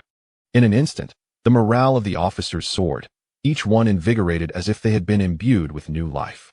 They floored the accelerator, rushing out at breakneck speed. Some police cars closely pursued a fleeing truck, skillfully weaving around it to harass and pressure the driver until they successfully forced it to halt by the roadside. Others were even more astute. Observing the truck's escape route, they veered off the main road, taking shortcuts through side streets, unexpectedly appearing in front of the truck, blocking its path. Moreover, several police cars coordinated their efforts, turning their sirens to maximum volume, surrounding a single truck from all sides, creating a dumpling effect. The flashing red and blue lights dazzled the driver, causing immense psychological pressure until they had no choice but to obediently stop and shut off the engine. Some traffic police even rolled down their windows, shouting to the stranded onlookers in private vehicles, "Comrades up ahead, lend us a hand. Move forward a bit to block the road. Thank you." Those private car owners, already simmering with frustration, were exhilarated by the unfolding scene and immediately responded, revving their engines in unison to seal off every possible escape route. In mere moments, the situation underwent a dramatic reversal. The once menacing invaders had now become trapped prey. Observing the capture scene unfold on the national highway, Lei Chuyang felt a tremendous weight lift from his heart. He exhaled deeply, his face radiating uncontainable joy. Just half an hour ago, he had feared that this day would mark the end of his career, a catastrophe from which there would be no recovery. Yet, who could have imagined that, with Yi Bai's assistance, they would achieve such a resounding and exhilarating victory? Standing beside him, Secretary Kang's face also broke into a smile. He patted Lei Chuyang on the shoulder, his eyes brimming with approval. This crisis had been resolved in an almost flawless manner, not only without any negative repercussions, but rather showcasing Huadu's firm stance and relentless tactics against malevolent forces. Following this incident, any potential adversaries would find it impossible to exploit the situation. The heavy burden in his heart was finally lifted. It appeared that his path to further study in Jinghai would be fraught with fewer dangers. Meanwhile, at the epicenter of the battlefield, Yi Bai reluctantly halted his crane. Watching as the trucks scattered and were systematically intercepted by the police, he couldn't help but sigh. Although the earlier frenzy had been thrilling, it still felt somewhat unsatisfying. Stretching his slightly fatigued wrists, he muttered to himself, "Is that it? They've all fled? I didn't even get to enjoy myself fully. These behemoths cannot withstand much punishment. Had I known, I should have gone all out and eliminated them all." Should those drivers, whose trucks had been catapulted into the air, have heard such words, they would likely have fainted on the spot. At that moment, the atmosphere in his live-streaming room reached unprecedented heights. The audience had just witnessed a spectacle beyond imagination, their emotions running high, the barrage of comments relentless and unceasing. "I'm dying of laughter. The way you said that. It's pure Versailles. You obliterated them all. Over 70 vehicles charging, and you single-handedly turned the tide, and you still say you didn't enjoy it? Are you hoping to take this thing to battle aliens? Unbelievable. I would call this the best action blockbuster of 2025. No, even movies can't capture such realism and impact. The scenes of heavy machinery violently colliding sent my adrenaline soaring. I used to think movie superheroes were fabricated. Today, I believe, you are the real-life Iron Man. You're incredible. I've never witnessed such a grand spectacle in my life. Thank you for opening my eyes. From now on, I'm your devoted fan." A myriad of praises and astonishments flooded the screen, accompanied by a deluge of gift effects, almost drowning the entire live broadcast. Meanwhile, the system notifications in Yi Bai's mind never ceased. Ding. Shock value, 2,333. Ding. Shock value, 999. A continuous stream of system alerts broadened Yi Bai's smile. This wave had been immensely profitable. Simultaneously, on a small hillside, Zhang Dabiao fixed his icy glare upon the scene of utter chaos before him. Lei Chuyang, Yi Bai? He murmured, seething with rage as he smashed his other phone to the ground. He then turned and entered the waiting black SUV. The driver, silent, immediately started the engine and communicated via radio. C-plan activated, completed. Chapter 94. Zhang Dabiao's deadly move, coal transport ship run aground on the Stream River?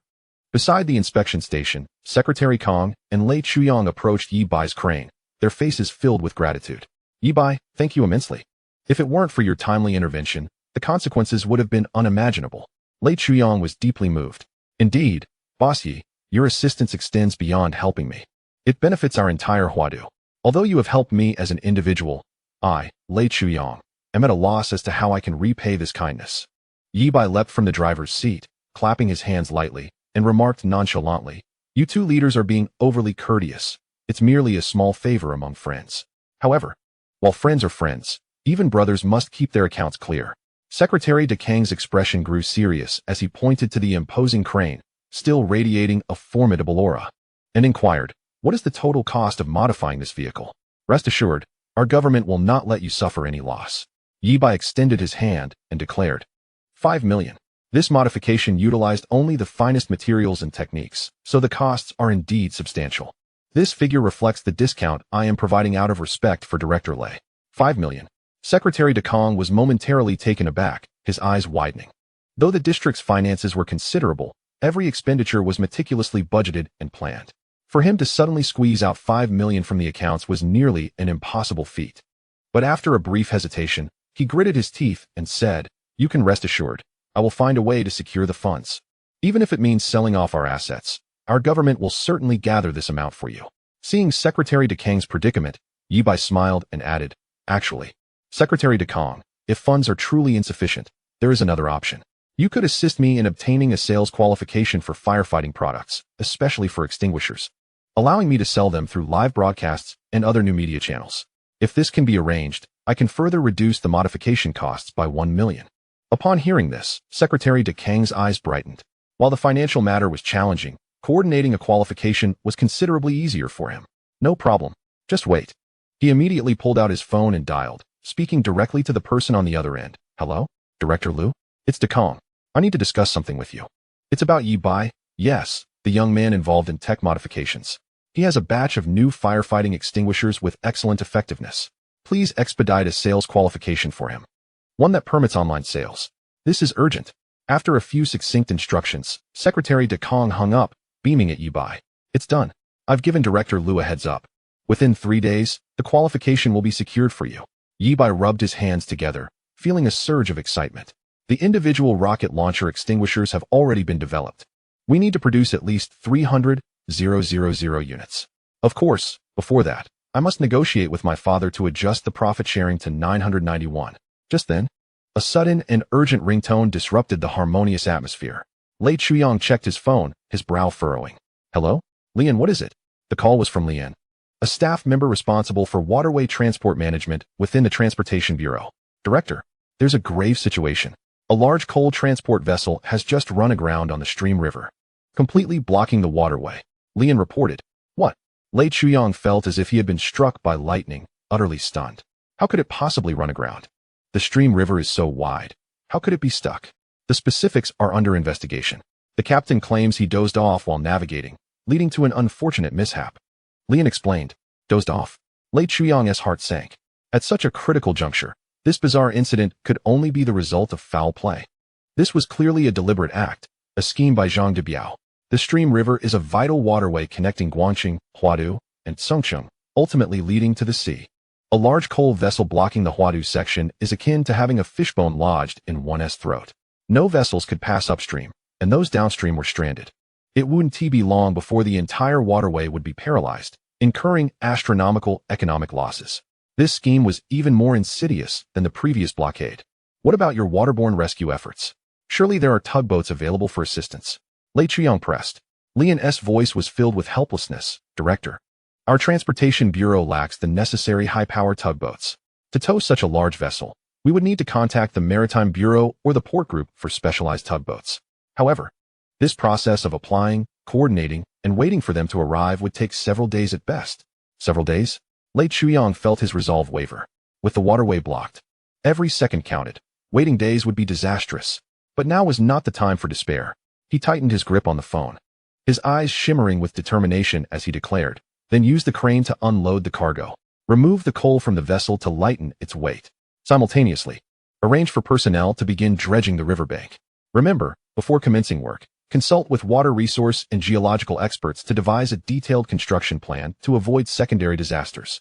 Understood. I will contact the experts immediately. Leon responded promptly, but then hesitated. However, Director, unloading the cargo may prove challenging. The vessel is carrying bulk coal, and without a specialized grab unloading machine, the efficiency will be very low. Moreover, according to the vessel's registration, it carries at least 1,000 to 2,000 tons of coal. We cannot manage such a massive operation with these small cranes along the shore. Upon hearing this, Lei Chuyang's expression darkened significantly. Zhang Debiao had calculated their lack of high-powered tugboats and anticipated their inability to complete such a large-scale unloading operation in a short time. This move was a calculated strike to completely choke Huadu's waterway traffic. I understand. Lei Chuyang took a deep breath, forcing himself to remain calm. You all focus on stabilizing the situation and evacuating surrounding vessels. We will arrange personnel to head over immediately. With that, he hung up the call weakly. Turning to Secretary De Kong and Yi Bai, Lei Chuyang gazed at them with a bitter expression, feeling as if he had aged several years in an instant. Zhang Debiao's maneuver was intended to destroy them. This time, they might truly be finished.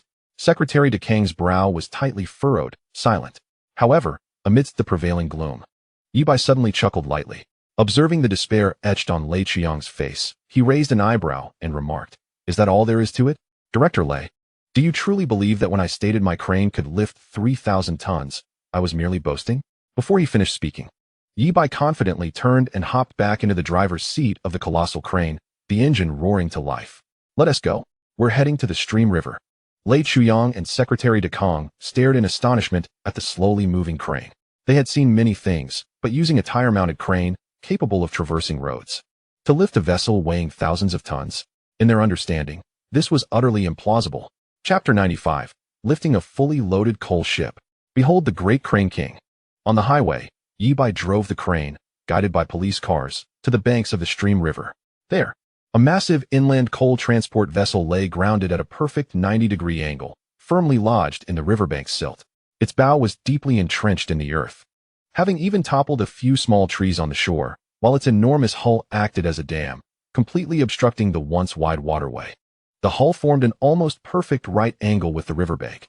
This manner of anchoring could no longer be explained by mere technical error. It was clearly a deliberate act. Upstream, dozens of cargo and fishing vessels of various sizes were trapped, with their owners anxiously gathered on deck, engaged in heated discussions. Downstream lay desolate, as the entire artery of waterborne traffic was thoroughly choked off at this moment. Yi Bai glanced around and comprehended the situation instantly. This was no mere anchoring. The ship was being used as a nail, driven into the shore. However, this would not deter me, Yi Bai remarked nonchalantly. On the other side, Lei Chuyang, equally taken aback by the circumstances, suppressed his astonishment and fury as he boarded the coal transport vessel with several traffic police officers, dragging the captain down from the ship. The captain, Zhao Haipeng, a man in his 40s with a slightly plump physique and a slick grin, showed no sign of panic upon their arrival. Instead, he casually leaned back in his chair. With a slight frown, Lei Chuyang inquired, "You must be Captain Zhao Haipeng?" "I am Lei Chuyang, director of the Huadu Transportation Bureau. I received a report and came immediately to understand the situation. Please recount the events leading to this." Zhao Haipeng yawned, rubbed his eyes, and feigned fatigue. "Ah, Director Lei, it's all my wife's fault. She insisted on honing her martial arts skills with me. Let me tell you, last night it happened 7 times. Any man would understand, right? Today my legs feel as though I've been walking on cotton, so soft. I was piloting the ship, and, without realizing it, I dozed off. When I woke up, this was the result." He accompanied his tale with exaggerated expressions, leaving everyone present speechless at his absurdity. Immediately, Lei Chuyang's expression darkened. This was hardly a recounting of facts. It was a blatant mockery of him. "Zhao Haipeng, are you aware of the consequences of driving while fatigued?" He fought the urge to kick him into the river, pulling out a citation book instead. According to the Inland River Traffic Safety Management Regulations, your fatigue driving has caused a significant traffic blockade. Such behavior, under the law, warrants a deduction of 15 points from your license, a 6-month suspension of your crew certification, and a personal fine of 100,000 yuan. To his astonishment, Zhao Haiping not only showed no fear at this stern reprimand, but instead waved his hand with a smile. No problem, Director Lei. Deduct, fine, I'm fine with it. As long as the problem gets resolved, this little amount is insignificant. His nonchalant demeanor made Lei Chuyang feel as though he were striking against a pillow. His pent-up anger with nowhere to go.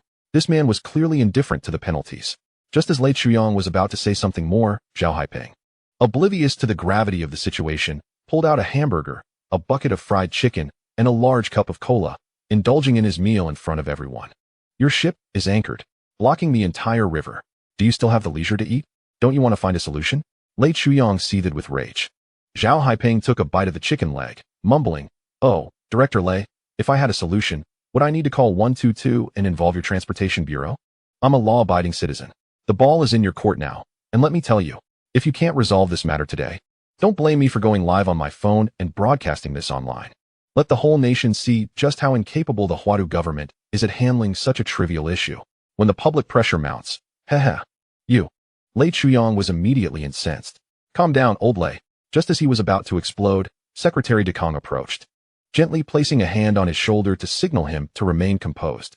Turning to Zhao Haiping, he said, "I understand your position. So, if we can resolve the issue of your ship being anchored and get it moving again, you would cease your antics?" Zhao Haiping was taken aback that the municipal secretary would personally engage him. After a brief pause, he resumed his insolent demeanor. "Precisely. Feel free to try. I welcome your efforts, however you choose to go about it. But let me be clear. My ship, loaded with coal, weighs about 500 tons. If you damage it or accidentally let the coal spill into the river, you will not only have to compensate me for the ship and cargo, but also cover the costs of cleaning the river pollution." However, upon hearing this, Secretary Dekong merely smiled. "Comrade Yi Bai, did you hear what he just said? It's your turn now. More tricks?" Zhao Haiping felt a jolt of apprehension as he followed Secretary Dekong's gaze. A uniquely designed giant crane was slowly approaching, coming to rest at the riverbank nearest the coal transport vessel. Upon witnessing this, Zhao Haiping was stunned for 3 seconds before nearly bursting out in laughter. "With this?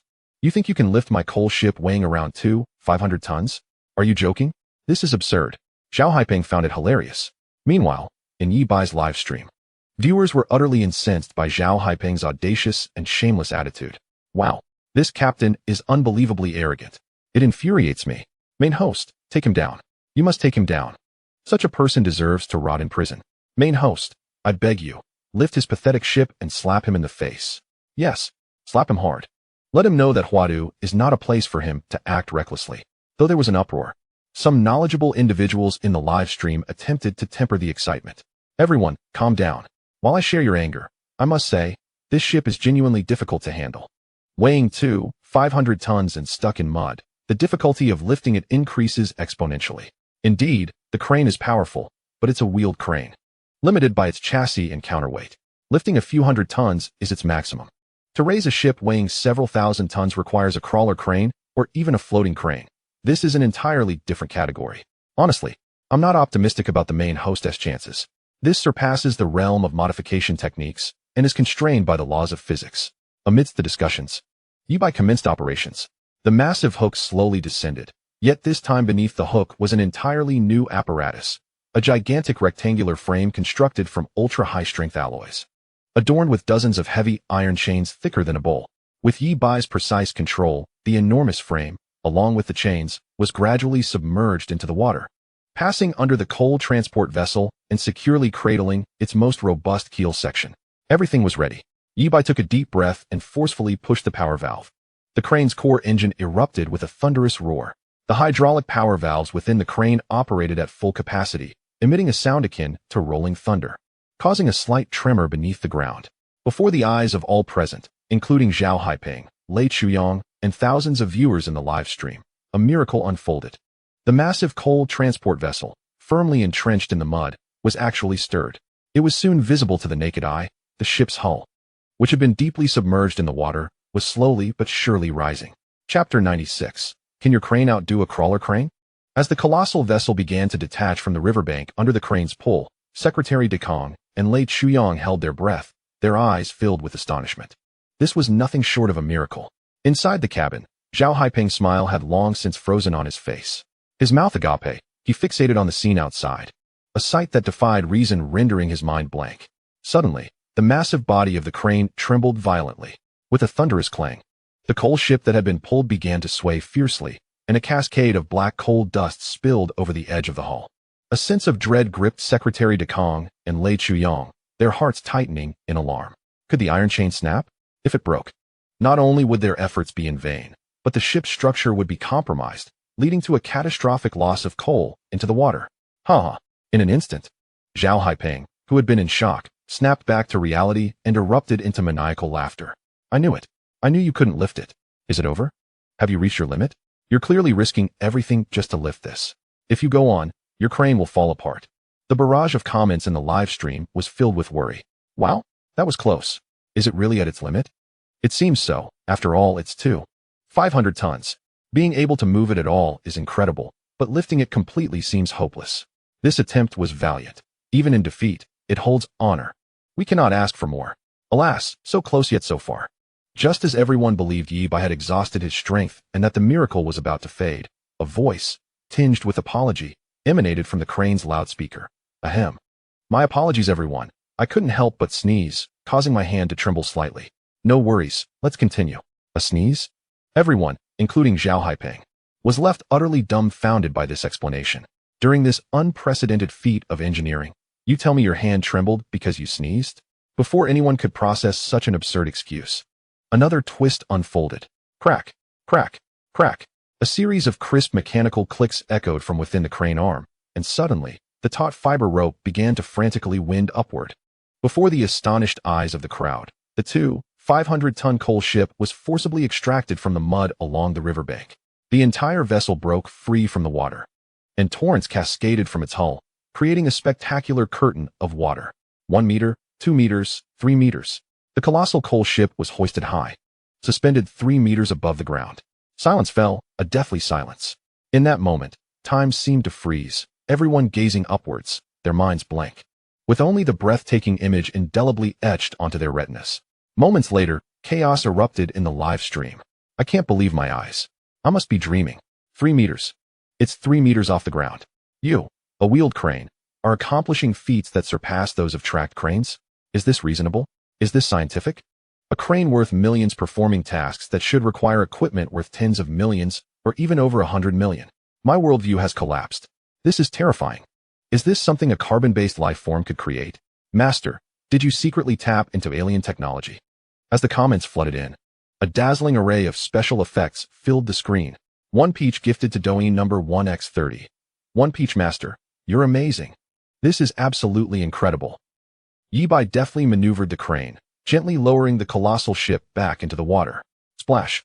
The hull hit the water, sending up a massive splash. The riverway was finally clear again. At that moment, Zhao Haiping regained his senses. Gazing at the now unblocked river, a flicker of panic crossed his eyes. The ship cannot be allowed to leave. My ship. Zhao Haiping let out a desperate scream, scrambling towards the vessel. However, Su Ning, who had been standing nearby, lunged forward, seized Zhao Haiping's arm, and executed a swift twist, pinning him firmly to the ground. What are you doing? Let me go? Zhao Haiping struggled violently. You have already been penalized with a deduction of 15 points and a suspension of your crew competency certificate. According to regulations, you are no longer qualified to operate this ship. I haven't signed yet. The penalty hasn't taken effect. I must board the ship. Su Ning held him down resolutely. Seeing this, Zhao Haiping's struggles suddenly ceased, a cold smirk creeping onto his face. Heh, you think that preventing me from boarding means everything is fine? Upon hearing this, Su Ning's heart raced with dread. Secretary De Kong, Lei Chuyang, and the others also felt a chill run down their spines. Quickly turning to look at the coal ship that had just been returned to the water. To their astonishment, the engine of the ship roared to life. Right before their eyes, it turned its bow and sped towards the riverbank. Boom. Another deafening crash echoed as the recently cleared riverway was once again completely blocked. Everything had returned to square one. Oh dear, my sincerest apologies. Zhao Haiping, pinned to the ground, watched the scene unfold and laughed maniacally once more. My crew doesn't understand. They might be a bit foolish, driving the ship ashore like that. Please don't take offense. If you have time and energy, could you help me lift it once more? Everyone was furious. Lei Qiang's fists were clenched so tightly that his nails nearly dug into his flesh. Secretary Dekang's face darkened ominously. The audience in the live stream was equally outraged. How dare he? This is brazen arrogance personified. How shameless. I've seen audacity, but this is beyond comprehension. Master, act quickly. Don't waste your breath on him. We must find a way to deal with this troublemaker once and for all. Yes, Master. If you can devise a solution to eliminate him permanently, I will gift you my entire salary for the month. I promise. Count me in. Though I'm just a student, I'm willing to spend all my pocket money. Please, Master, help us relieve our frustration. Ah, you wish to play again? Very well. I shall indulge you. Yi Bai's voice echoed through the loudspeaker. Without hesitation, he maneuvered the crane once more, submerging the massive framework beneath the water. Once again, he lifted it. Before the astonished gaze of the crowd, the coal ship, embedded in the mud, was yanked up from the bank with even greater force and speed. However, this time, Yi Bai did not return it to the water. The immense crane arm held the 500-ton behemoth, along with all its coal, high above the ground, then steadily and completely placed it on solid land at the riverbank. Chapter 97. A stunning acquisition of millions in shock value. Gaining new skills. Inside the cabin, the first mate who had just started the ship was thrown into disarray by the violent tremors. Stumbling to his feet, he peered through the porthole to see the familiar riverbank, trees, and crowds, utterly bewildered. Rubbing his eyes to confirm he was not dreaming, he realized the ship had been lifted ashore. Having lived a long life, traversing various terrains, encountering pirates and warships, he prided himself on having seen it all. Yet, he had never heard of, let alone witnessed, an entire ship weighing several thousand tons being hoisted from the river onto land. What on earth was happening? With the ship now ashore, how could they possibly block the riverway? How could they execute the boss's plan? On the shore, Captain Zhao Haiping, firmly restrained by Su Ning, was filled with rage, his eyes bulging in disbelief. He struggled desperately, pointing at Secretary Dekang and Yi Bai, and shouted hysterically, "What are you doing?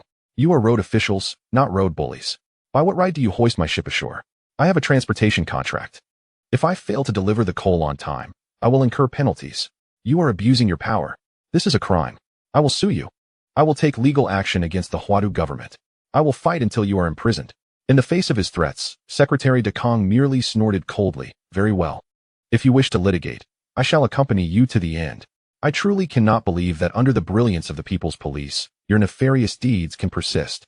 A wave of inexplicable panic surged within Zhao Haiping, turning his face pale, his lips trembling, rendering him speechless. Instinctively, he retreated 2 steps, then abruptly turned, fleeing the crowd without a backward glance, quickly disappearing from sight. Is he really running away?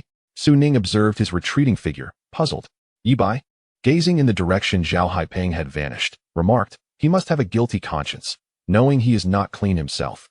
Which is why Secretary Dekang's words scared him off. Such a person should not be let off easily. We must investigate further. Follow the clues and unearth the individuals behind him. Hearing this, Secretary Dekang sighed and shook his head. "Yi Bai, I understand your thoughts. However, we cannot investigate just yet. Both Zhang Debiao and Zhao Haiping are entangled with intricate forces. If we probe now, we risk forcing them into desperation, leading to a catastrophic outcome. While I am confident we can eventually apprehend them all, this process would undoubtedly plunge the entire Huadu government into chaos, resulting in a tumult of power struggles. Will I still be able to serve as secretary?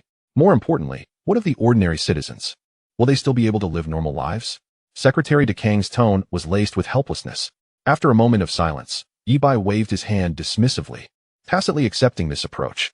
Subsequently, he formally handed over the outstanding crane to Lei Chuyang, briefly explaining the basic operations and precautions. He then nonchalantly mounted the sleek motorcycle, the Qian Longqi, which belonged to the police officer Su Ning. "Let us go, I'll take you home," Su Ning said, donning her helmet, her demeanor spirited. "Sure." Yi Bai settled comfortably, wrapping his arms around Su Ning's slender waist. A shiver ran through her body, but recalling Yi Bai's heroic performance earlier, her cheeks flushed. She hesitated to reprimand him, thus acquiescing to the moment. With a roar, the motorcycle roared to life, gliding smoothly along the morning streets. After a long day, the atmosphere felt subtly charged.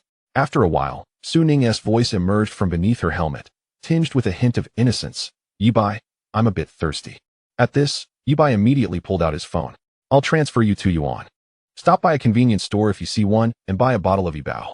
Su Ning replied, and the motorcycle seemed to decelerate slightly. After a moment of silence, she added, "It's quite hot tonight." As she spoke, she unbuttoned the top button of her police uniform, fanning herself, revealing a sliver of fair skin. Yibai couldn't help but chuckle. "You're off duty. Why wear the police uniform? It's hot. Hurry home and change. Besides, if you ride fast and the wind blows, you might catch a cold." Su Ning's body stiffened noticeably, her face drooping as her lips, hidden beneath the helmet, nearly pouted skyward. Finally, she squeezed out 2 words through clenched teeth, "Wooden head." With that, she twisted the throttle, and the Chiyuan Longqi roared, transforming into a streak of red lightning as it sped toward Yibai's home. Only after stopping in front of the auto repair shop did Su Ning silently watch Yibai dismount before she rode away without a backward glance. It was then that Yibai belatedly realized what had transpired. He watched her retreating figure and recalled their earlier conversation. Thirsty, hot, unbuttoning. Oh no, Yibai slapped his thigh, momentarily stunned. How could I have missed such a perfect opportunity to deepen our relationship? Regret washed over him as he tugged at his hair, lamenting his folly. However, this feeling of remorse did not linger for long. Upon returning to the empty auto repair shop and closing the door, he promptly shifted his focus to more pressing matters. Eagerly, he opened the system panel to review the day's gains. Upon seeing the lengthy string of zeros in the system backend, his heart raced with exhilaration. Current shock value balance, 10,000,000 points. A staggering 10 million. From effortlessly sweeping away a fleet of heavy trucks on the highway to astonishingly hoisting a 1,000-ton vessel by the riverside, these 2 monumental feats had yielded unprecedented rewards. This 10 million shock value was enough for him to fully upgrade another heavy vehicle. Of course, without Sun Ling, it might incur a significant discount. Just as he reveled in this joy, the system's notification chimed again. Ding. Detected that the host has completed the delivery of a modified vehicle, Super Invincible Tactical Crane. System task progress updated. Current task progress, 510. Congratulations, host. Task progress exceeds half. Earning milestone reward skill, Gold Medal Instructor. Gold Medal Instructor? Surely not the one begging an eagle sauce, he mused. After a moment of reflection, he finally digested the information and realized it referred not to a beggar, but to master-level sales skills. It was then he understood why his mother had been prone to impulsive shopping. She had been ensnared by a salesperson. Now he too could ensnare. Rather, charm many people's mothers? It felt slightly off. After such a long duration, the system upgrade task had finally surpassed the halfway point. He wondered if he would have the chance to complete it before heading to Tsinghua or Peking University. After all, if E-Class vehicles were so bewildering, how formidable would D-Class or even the coveted S-Class vehicles be? Chapter 98. The restless Sun Ling while Yibai was in high spirits over the system rewards. The sound of a taxi pulling up outside the auto repair shop caught his attention. Moments later, Sun Ling entered, dragging her weary body. "Brother Bai, I'm back," she greeted weakly, looking as though her bones had been drained, yearning to lie down and sleep immediately. Upon seeing her, Yibai perked up, smiling. "You've worked hard." "Xiaoling, don't sleep just yet. We have some important matters to attend to. Once we finish, I'll treat you to a grand dinner." At the mention of extra work, Sun Ling's face fell. She was utterly exhausted, her eyelids battling to stay open. Yet, as Yibai had spoken, she, an employee, could only muster her energy and nodded. "All right, Brother Bai, what do you need?" Yibai led her to the office and continued. "Please contact the factories we previously collaborated with and inform them that we are placing a large order. We need 30,000 fire extinguishers." As Sun Ling opened her laptop, she began calculating and was momentarily taken aback. With 300,000 units from the boss, based on our previous small batch trial production costs, the comprehensive cost for each item is approximately 38 yuan. Thus, for 300,000 units, we would require a staggering 11.4 million yuan in production funds. This revelation left Yi Bai equally stunned. Glancing at his bank account revealed a meager 2 million remaining. Even with the promised 4 million yuan from Secretary de Kong for modifications soon arriving, the total would only amount to 6.2 million yuan, leaving a substantial gap of 5.2 million yuan. The gravity of the situation weighed heavily on him. Noticing Yi Bai's distressed expression, Sun Ling hesitated before suggesting, "Boss, could we consider a staggered production approach? For instance, we could start with an initial batch of just 100,000 units, which would only require 3.8 million yuan. Adding some transportation and storage costs, we could keep the total under 4.5 million. For the remaining 200,000 units, we could implement a pre-sale model. Once the first batch sells and we recover some funds, we could reinvest in the second batch. Upon hearing this, Yi Bai's face lit up with excitement. You're a commercial genius. How did I not think of that? Let's proceed as you suggested. Quickly, get some rest. We need to be energized for a big day tomorrow. Sun Ling rubbed her sleepy eyes and hesitantly asked, but, Brother Bai, what about our late-night snack? Yi Bai's face flushed slightly as he replied. Eating late at night is unhealthy and can lead to weight gain. Tomorrow at noon, I'll treat you to a grand meal to make up for it. Sun Ling pouted, realizing once again she had been duped by her unprincipled boss. Too weary to argue further, she yawned and headed directly to the corner of the office where a sofa awaited, collapsing onto it and falling asleep instantly. After Yi Bai wrapped up some follow-up matters, he turned around and couldn't help but chuckle. Sun Ling's sleeping posture was far from graceful, likely due to her exhaustion. She lay on the sofa, clad in lace-trimmed safety shorts, her long legs carelessly splayed open, completely unguarded. Yi Bai shook his head, picked up a thin blanket nearby, and approached her to cover her. He carefully brought her legs together before attempting to drape the blanket over her.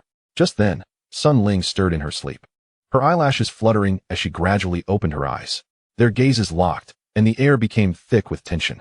Yi Bai's hand remained poised in the act of closing her legs, and his face turned crimson with embarrassment. Sun Ling was initially startled, but her brain soon buzzed, and she bolted upright. Instinctively, she grabbed the blanket from Yi Bai's hands, clutching it tightly to her chest, retreating into the corner of the sofa. In her flurry of movement, she accidentally slipped off the armrest and landed on the carpet. Realizing the blanket had been snatched from her, she suddenly understood that Yi Bai had not intended any misconduct. He was merely covering her up. The memory of her unguarded sleeping position made her cheeks burn with shame. Clearing his throat, Yi Bai attempted to shatter the awkward atmosphere. He pointed to the bed in the corner, stating, "You take the bed, and I'll take the sofa." Without waiting for a response from Sun Ling, he lay down on the sofa and quickly shut his eyes, pretending to be asleep. Sun Ling remained on the floor for a moment before hugging the blanket and quietly climbing onto her small bed. The following morning, Yi Bai was awakened by the enticing aroma of food. Sitting up from the sofa, he rubbed his sleepy eyes, bewildered by the source of the delightful scent. To his surprise, it emanated from the makeshift kitchen in the auto repair shop, where Sun Ling, clad in an apron she must have unearthed from somewhere, busily prepared breakfast with a certain clumsiness, yet remarkable efficiency. As she flipped a sizzling egg in the frying pan, Yi Bai marveled, "You can cook?" "Of course," Sun Ling replied, glancing back with a hint of pride. "My mother taught me that girls should learn to take care of themselves to better care for others." As she plated the heart-shaped egg and deftly scooped the cooked noodles into a bowl, she poured a steaming cup of milk and presented it all to Yi Bai at the table. "Brother Bai, breakfast is ready." A bowl of clear broth noodles garnished with fresh green onion, a perfectly fried egg, and a steaming cup of milk, though simple, filled Yi Bai with warmth. He took a bite of the noodles, pleasantly surprised by the flavor. Quite delightful. However, I only drink cold milk. Chilled is even better," he grinned. Sun Ling's previously cheerful expression instantly fell as she muttered under her breath, "You're so demanding." Yi Bai ignored her grumbling, continuing to eat while inquiring, "By the way, have you made any progress with the fire extinguisher factory I asked you to contact yesterday?" "Not yet, but this morning Secretary De Kong sent someone over with this," she replied, revealing a package containing 1 million yuan as an initial payment for modifications. "I've also shortlisted a few factories in Guangxing, all reputable and well-sized." "The first one is—" "Stop," Yi Bai interjected, cutting her off. "You can handle those details. I trust your judgment. I only want results. Within 3 days, I want to see the production contract for our first batch of 100,000 fire extinguishers." Really? Brother Bai?" Sun Ling was momentarily taken aback by Yi Bai's authoritative demeanor, but nodded vigorously. Just then, the roll-up door of the auto repair shop was pulled open from the outside, revealing Secretary De Kong, who entered with a large bag of steaming soy milk and fried dough sticks, beaming with delight. Upon seeing the breakfast spread on the table, he paused in surprise. "Oh, you two are quite impressive, managing to prepare breakfast on your own. I seem to have bought too much soy milk and fried dough sticks," Secretary De Kong commented. Yi Bai quickly polished off his bowl of noodles, wiped his mouth, and directly addressed Secretary De Kong. "Secretary De Kong, you're here without any prior notice. If there is something you need, please just say it." At this, Secretary De Kong chuckled knowingly, putting the soy milk and fried dough sticks aside.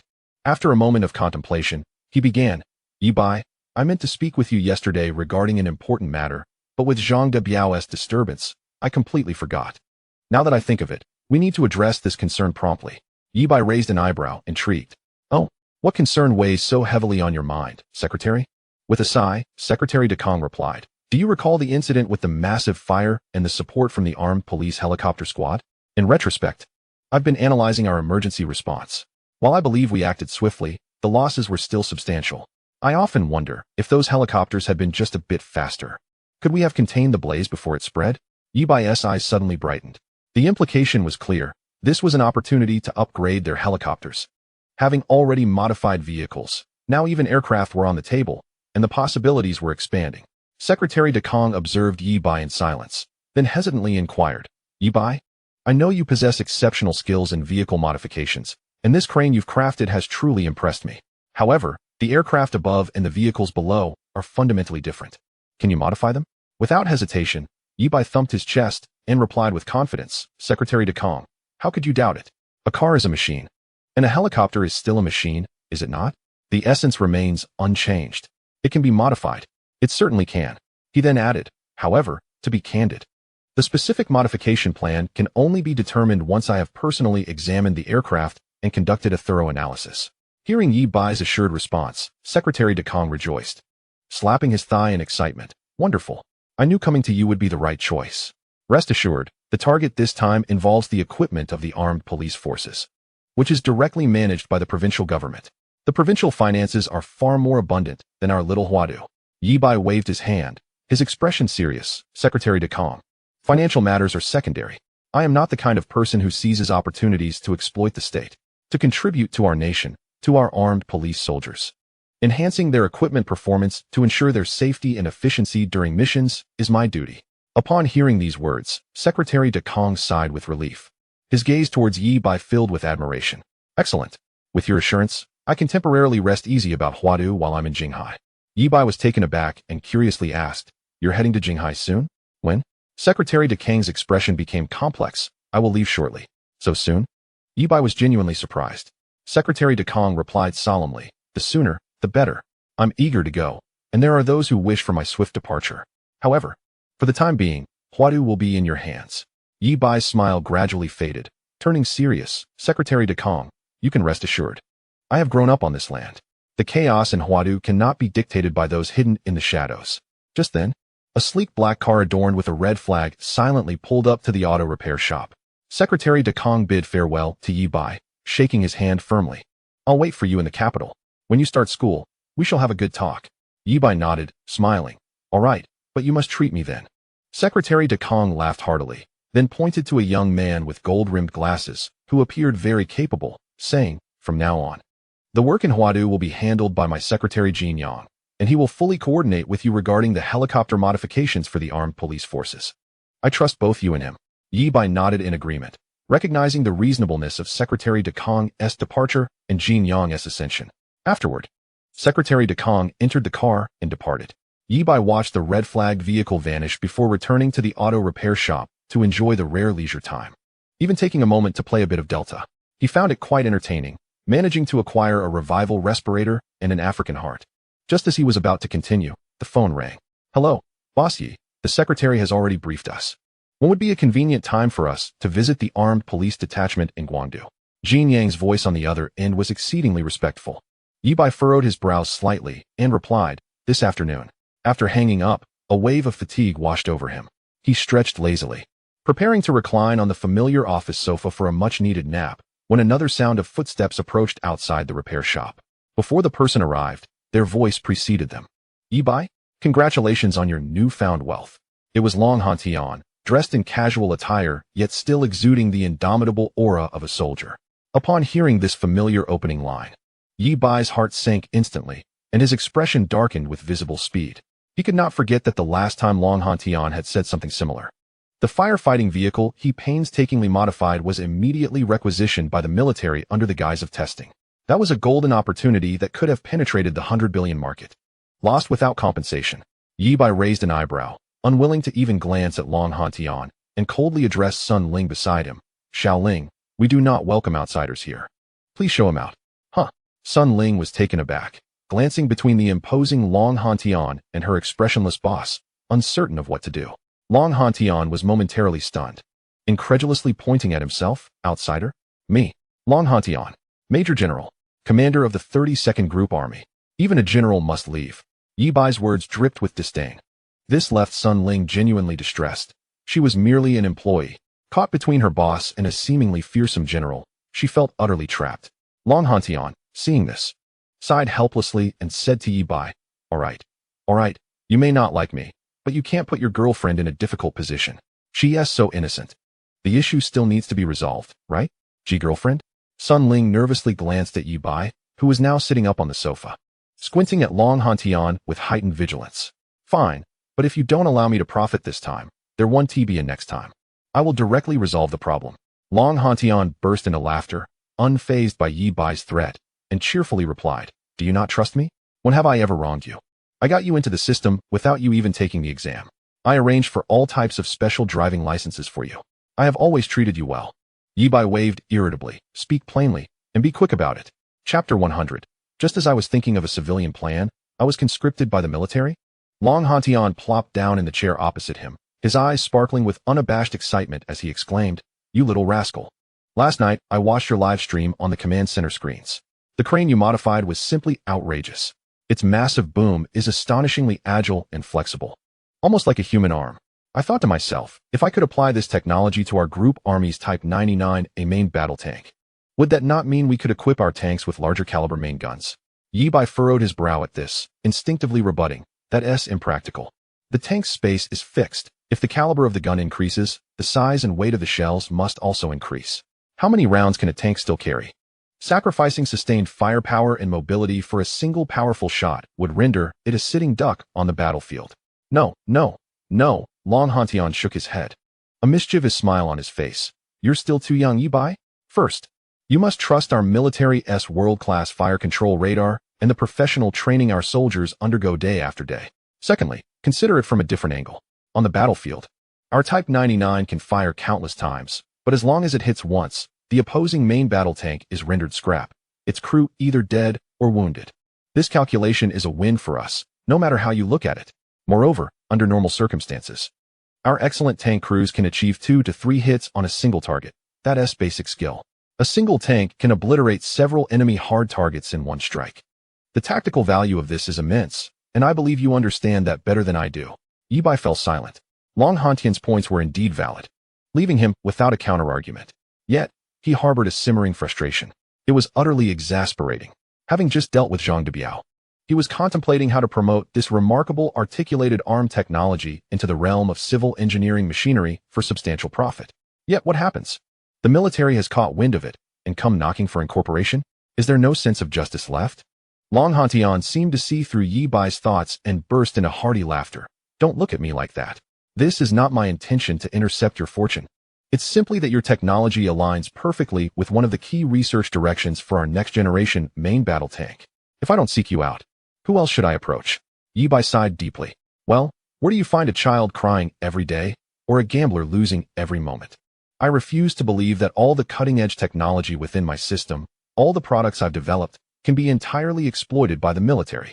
Seeing Yi Bai no longer oppose him, Long Hantian nodded with satisfaction, producing a document and an envelope from his briefcase and sliding them across the table towards Yi Bai.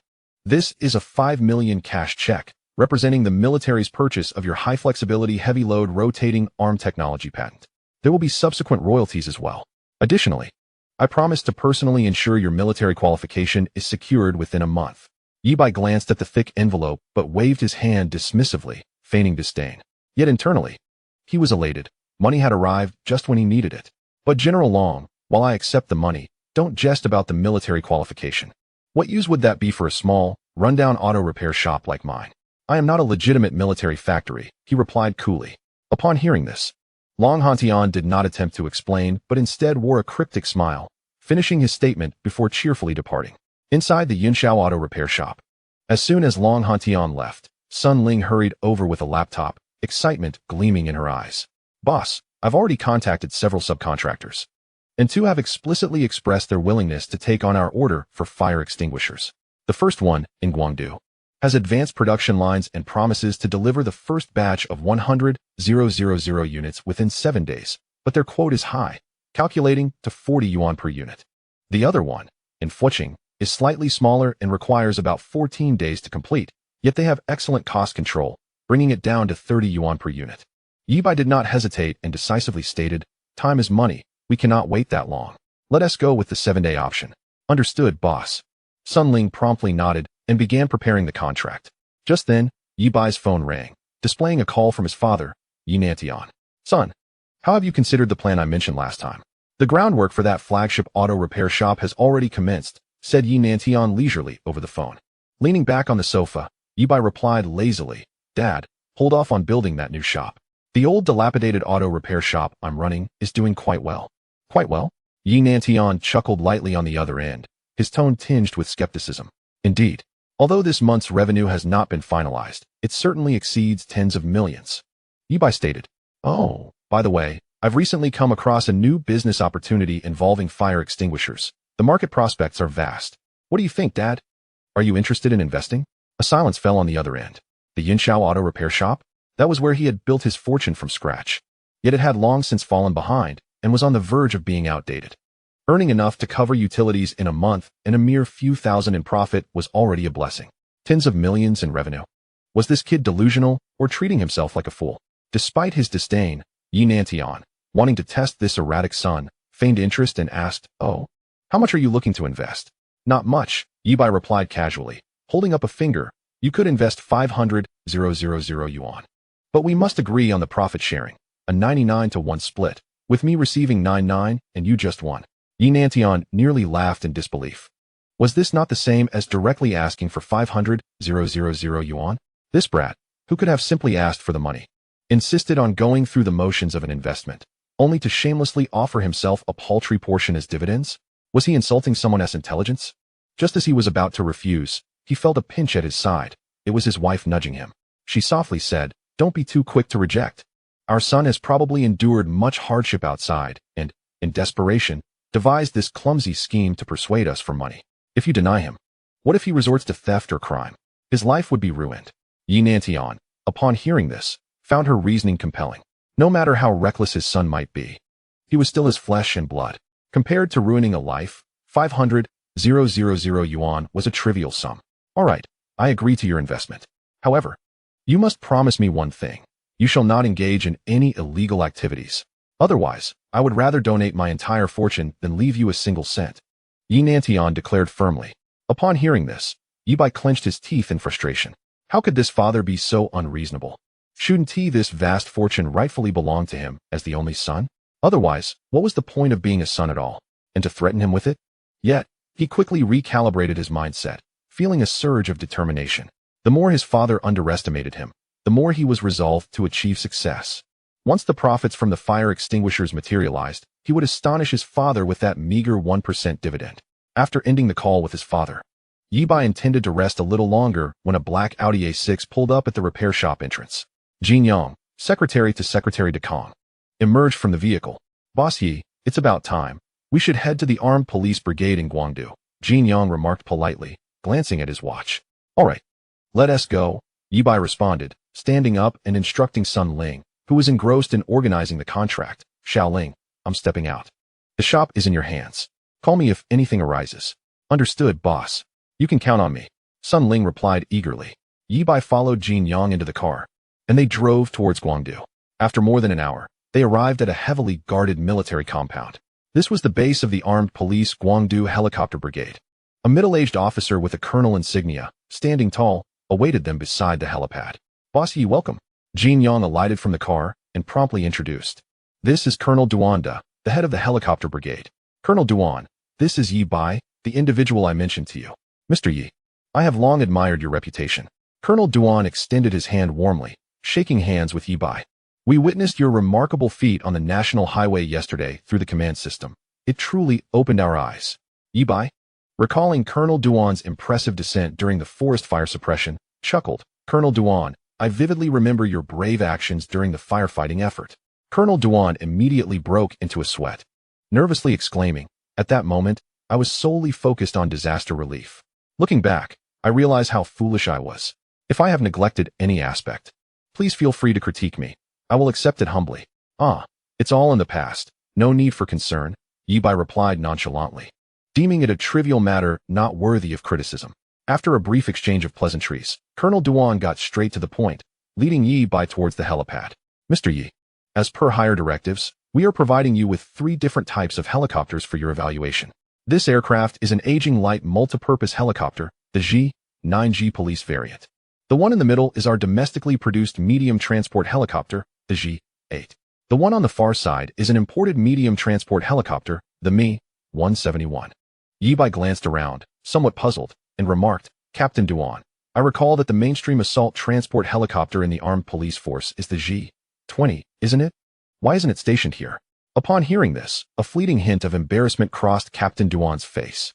Observing this, Jin Yong quickly interjected to smooth things over, explaining, Mr. Yi, the G-20s from our Guangdu team are currently engaged in critical combat readiness missions and cannot be temporarily recalled.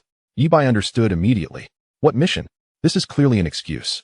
To put it plainly, they are hesitant to expose their most advanced and core equipment to an outsider like him. Besides the fear of modification issues, there is likely concern about the potential leakage of core technology.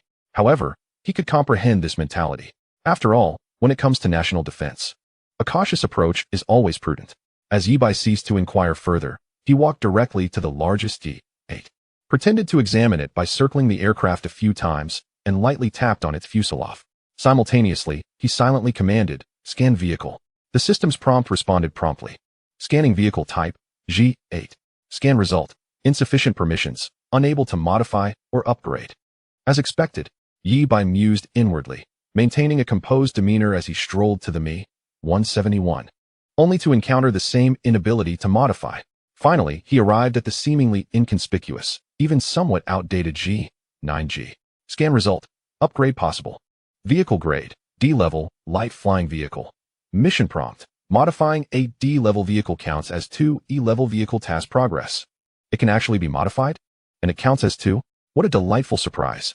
Yi Bai felt a surge of joy within, yet the detailed scan report from the system soon furrowed his brow.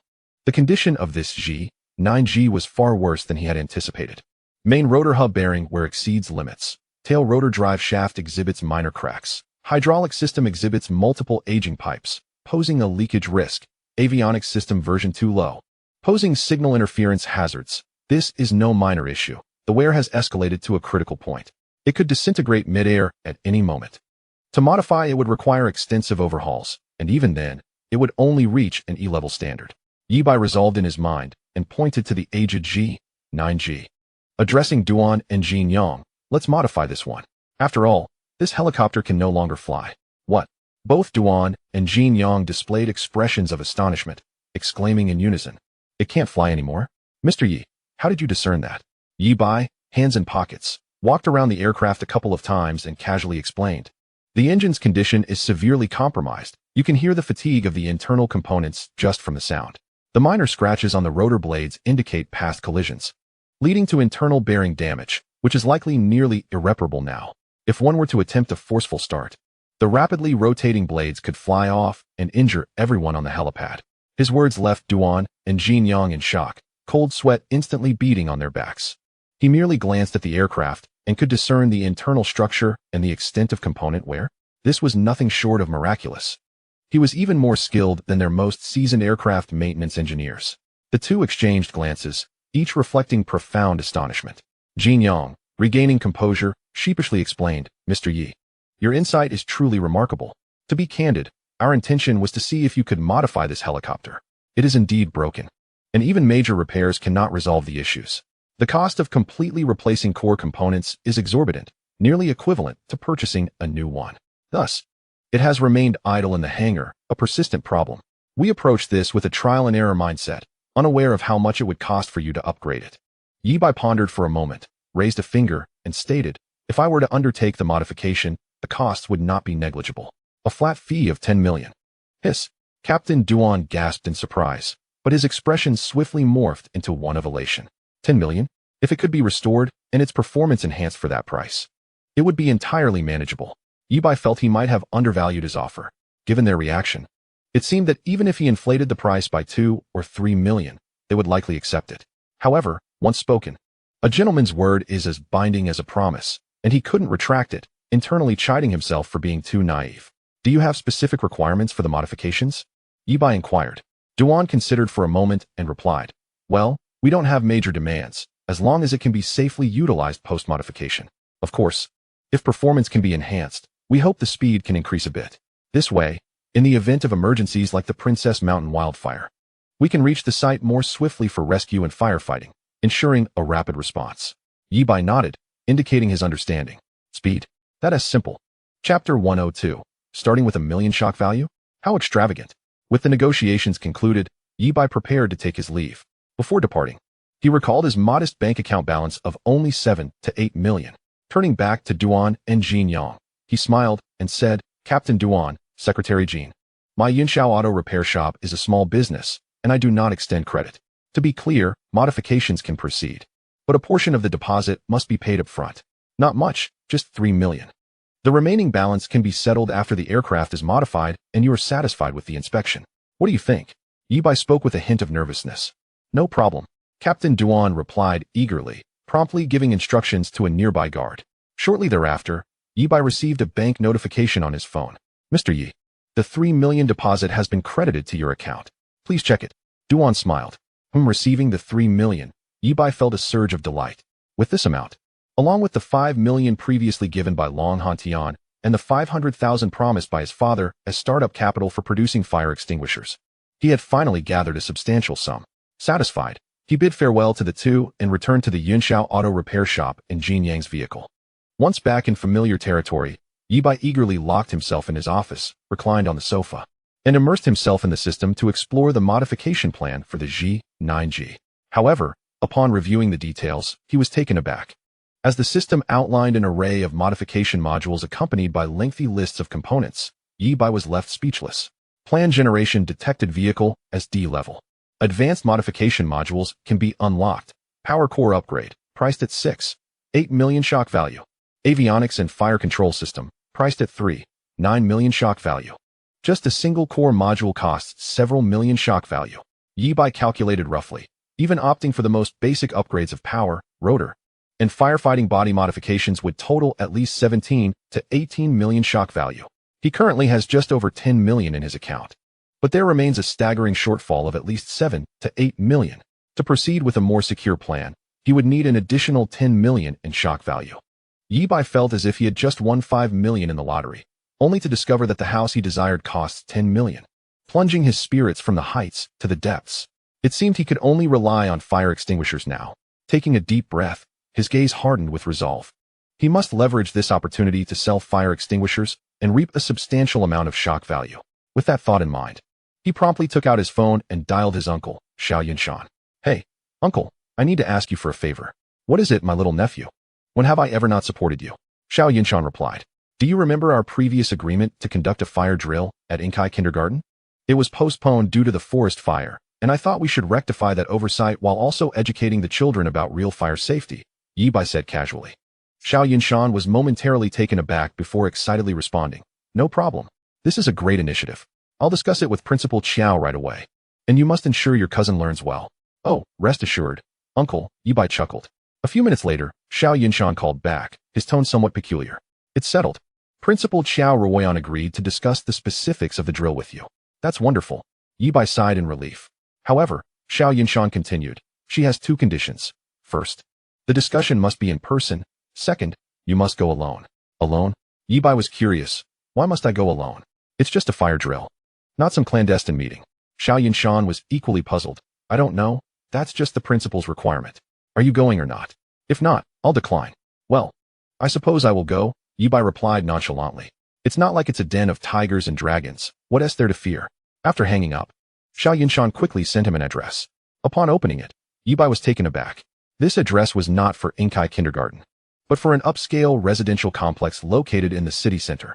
Is this Principal Qiao's home? Yi Bai felt a chill run down his spine as a bold and thrilling thought crossed his mind.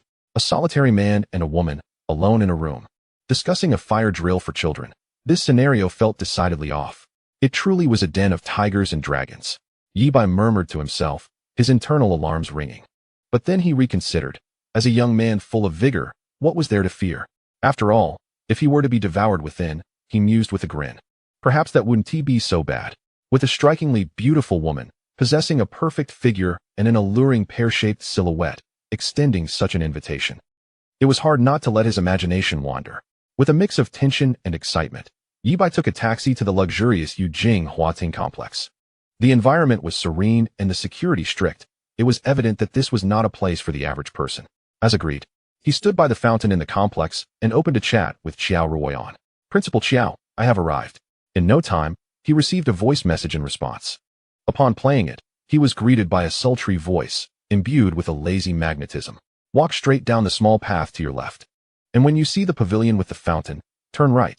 That's the entrance to Building A. The voice was pleasant, yet there seemed to be a subtle, suppressed breathiness at the end of her words. Yes, just take the elevator to the 18th floor. Another voice message followed, the faint hint of breathiness more pronounced this time. Upon arriving, the door opened promptly, revealing Qiao Ruoyan clad in a snug gray yoga outfit that accentuated her alluring figure. You're here. I was just preparing lunch.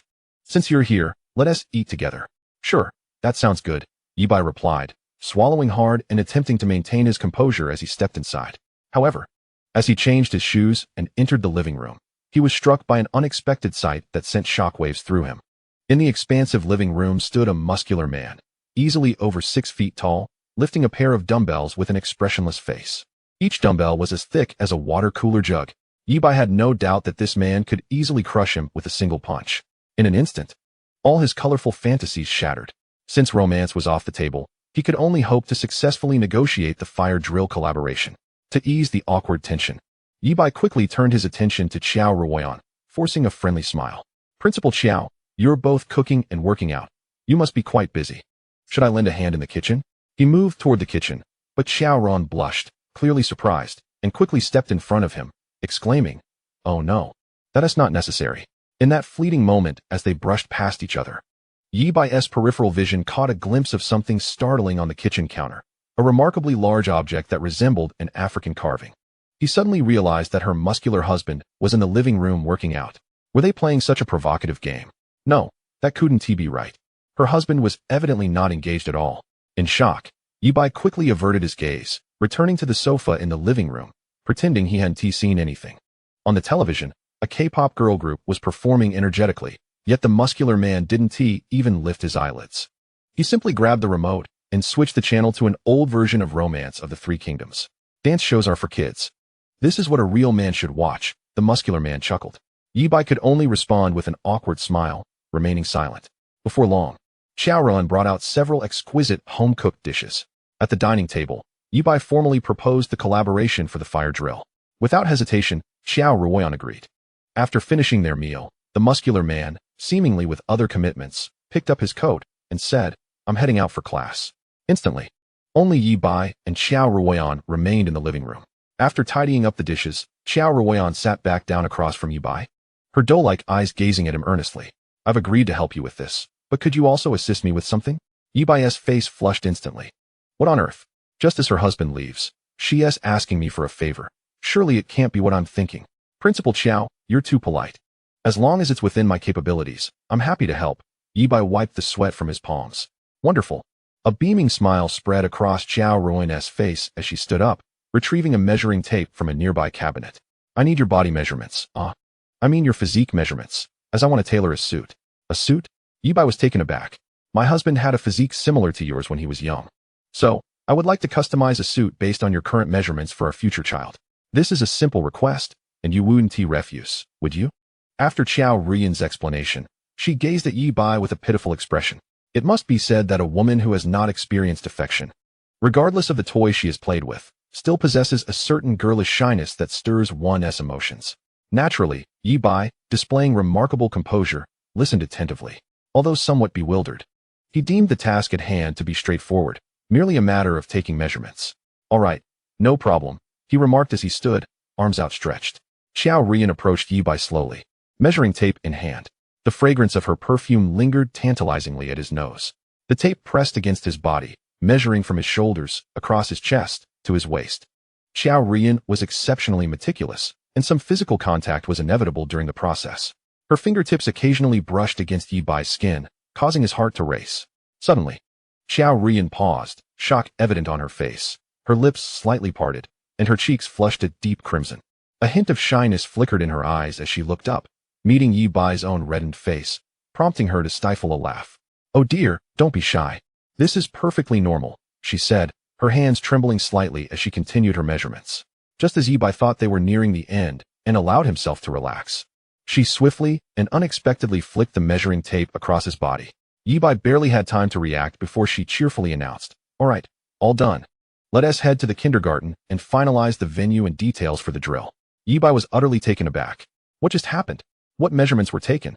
He was at a loss regarding Principal Qiao's actions, but now that the collaboration was set, he could only suppress his bewilderment and follow her out. Exiting Qiao Ruiyan's residence, Yi Bai remained in a daze, feeling entirely at her mercy. Upon returning to Yinxiao Auto Repair Shop, he found Sun Ling directing workers as they unloaded a large box covered with a tarp from a truck. "Brother Bai?" Sun Ling exclaimed as she spotted Yi Bai, eagerly approaching him. Though her figure was quite ample, it seemed delicate and elastic compared to Qiao Ruiyan's more pronounced curves. "The first batch of 100 new type fire extinguishers has been expedited to us," she declared, pulling back the tarp to reveal the neatly arranged extinguishers within the box. Yi Bai stepped forward, picking one up and chuckling. This isn't a fire extinguisher at all. The sleek, fully black cylindrical shape, with its large nozzle at the front, characteristic grip and sight on the side, and ergonomically designed shoulder rest at the back, resembled a single-soldier rocket launcher to an uncanny degree.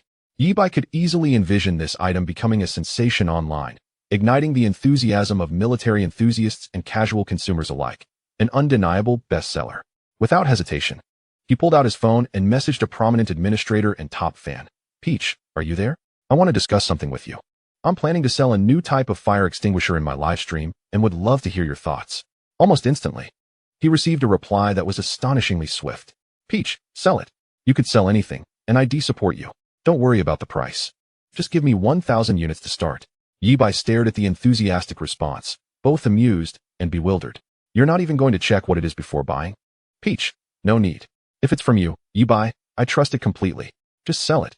Astonished, Yi Bai decisively instructed Sun Ling. "Make a note of this. When our shipment of 100,000 units arrives, reserve 1,000 of them for Peach first." "Sure thing, Brother Bai." Sun Ling replied with a slight furrow in her brow. The next day at Inkai Kindergarten, parents began to gather once more on the playground after several days. "Mr. Wang, you're here too? With how busy the company is, you came personally." "Of course. No matter how busy the company gets, I have to support Boss Yi. Honestly, if it weren't for his event, I wouldn't be here today," another parent chimed in.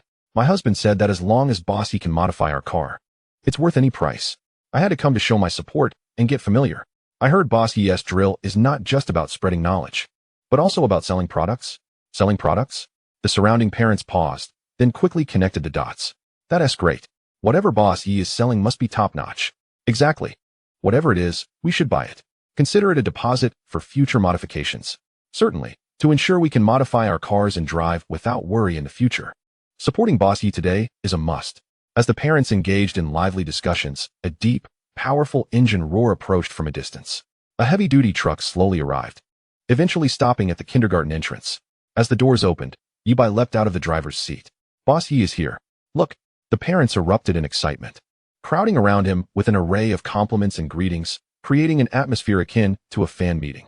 Following closely behind Yi Bai, Sun Ling raised her phone high, dutifully starting the live stream.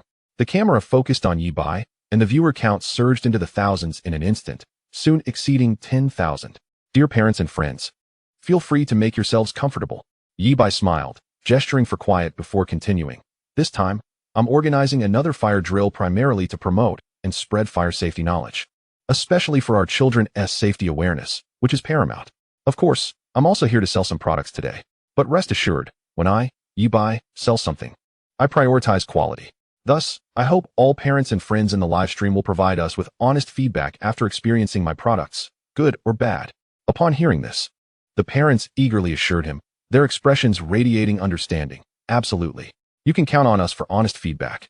Simultaneously, the comments in Yi Bai's live stream began to fill with excitement. "I'm dying of laughter. What can a heavy-duty truck modification expert possibly sell? Is he selling the modified vehicles? Don't be ridiculous. Every vehicle modified by the expert was commandeered by the officials right after leaving the factory. We're envious of the car enthusiasts." "Exactly. Go ahead and sell them. I'd pay $1 million for that modified Qian Longqi. Observing the colorful comments flooding the live stream, Yi Bai cleared his throat, a mysterious smile playing on his lips as he addressed the camera. I know what you're all thinking. But this time, what I'm selling is something everyone can get their hands on, and the price will be quite reasonable. After a pause, he raised a finger to announce the price. Only 128 each. What I bring you is a revolutionary household fire extinguisher. I guarantee that everyone who uses it will sing its praises. So far, we have a 0 negative review rate. At this statement, both the parents present and the live stream audience fell into stunned silence. A fire extinguisher? Just that? They had expected Yi Bai to offer some cutting-edge technology. Yet he was selling a fire extinguisher? And at 128 yuan each? This was entirely different from what they had imagined. The audience in the live stream commented, a fire extinguisher? Are you serious, bossy? In my household, that red canister is nearly on the verge of expiration. What could possibly be so enticing about it? A price of 128 is rather modest. Yet aren't conventional dry powder fire extinguishers merely a fraction of that cost? Is this package crafted from gold? I speculate it must possess some advanced technology. Whenever the main package is involved, it is bound to be a premium product. Let me take a wild guess. Could it be an intelligent fire extinguisher capable of autonomously tracking the source of flames? As discussions buzzed around, Yi Bai turned and approached the side of a massive truck, swiftly opening the compartment door. In the next moment, a profound silence enveloped the scene, captivating both the parents present and the tens of thousands of viewers streaming live. Inside the compartment, neatly arranged, were over 100 sleek, metallic rocket launchers. Goodness gracious! Am I hallucinating? Is this truly a fire extinguisher? Incredible! This is no mere facade. It's an actual individual rocket launcher. How astonishing! With times like these, we are certainly in for a treat. At a price of 128 each. Is it available for purchase? Where's the link? Hurry and share it. I am ready to buy in bulk. With this in my vehicle, who would dare to challenge me? Calm down, my friend. Isn't purchasing this for home use illegal? It seems the main package is perilously testing the boundaries of the law. But if the main package is involved, what does it matter to us? Let us buy first and discuss later. Ding. Shock value, 666. Ding. Shock value, 999. In Yi Bai's mind, the system's notification sounds echoed wildly, and his smile grew ever more radiant. He picked up a rocket launcher fire extinguisher and showcased it before the camera, stating, "Please, remain calm. This is indeed a fire extinguisher, albeit my latest innovation, boasting exceptional efficacy. The most crucial aspect is its ease of use, far surpassing that of traditional dry powder extinguishers. It is simple to operate, immensely powerful, and even children can handle it with adult supervision." Upon hearing this, the viewers in the live stream erupted in laughter. Yes, you're absolutely right. Main package. Who can't pull the trigger? Putting aside other considerations, I rate this design a perfect score. It's undeniably stylish. Nonetheless, while the aesthetics are commendable, the real question remains. How effective is its fire extinguishing capability? We hope it's not just for show. Rest assured, during the upcoming fire drill, I shall demonstrate its unparalleled extinguishing prowess. For now, let us follow my lead as we provide fire safety training to the kindergarten children. With that, he hoisted a fire extinguisher onto his shoulder and strode confidently into the kindergarten building. Upon entering the classroom of the older children, dozens of curious little ones sat in a row, gazing at the man wielding the large apparatus. Children, can you tell Uncle what to do if there's a fire at home? Call 119. The children chorused in unison. Correct. Yi Bai nodded approvingly. Now, does anyone know how to use a fire extinguisher? A little girl with braided pigtails eagerly raised her hand. I know. My dad taught me. First, you lift the extinguisher. Then pull the safety pin, hold the nozzle, aim at the base of the flames, and finally, press down on the lever. The girl recited the steps clearly and confidently. Yi Bai nodded in appreciation, saying, "That was an excellent answer. Kudos to you. However, I wish to share that while this method is correct, it is rather cumbersome. Here, I have a much simpler solution." With that, he handed the rocket launcher fire extinguisher to Xiao Miao Miao, continuing, "Do you see this? When a fire occurs, you simply rest it on your shoulder, aim at the flames, and gently pull the trigger. The fire will be extinguished." Wow! The children gasped in astonishment, their eyes sparkling with excitement. Whether it works or not remains to be seen, but it certainly looks like fun. However, the parents in the back were utterly flabbergasted. This is undeniably a rocket launcher. Can it truly extinguish fires? Chapter 105. Is this for extinguishing fires or for harm? Enough talk. It's time for action. Meow Meow. It's your moment to shine. Yi Bai clapped his hands. Subsequently, Xiao Miao Miao adeptly shouldered the somewhat oversized rocket launcher fire extinguisher. Uncle, I'll need your assistance. Yi Bai called out to Xiao Yinshan. Xiao Yinshan nodded, coordinating with several security personnel from the kindergarten to transport a pre-prepared iron basin filled with kindling and accelerants to the center of the playground, approximately 10 meters away.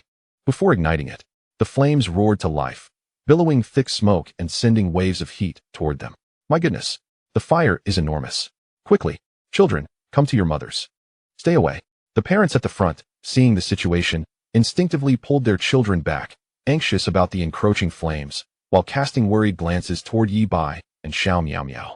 The viewers in the live stream held their breaths, their hearts racing in anticipation. Under the watchful eyes of all, Xiao Miao Miao made her move. Narrowing one eye, she aimed the dark barrel at the distant blaze through a simple targeting scope. Fire. Whoosh.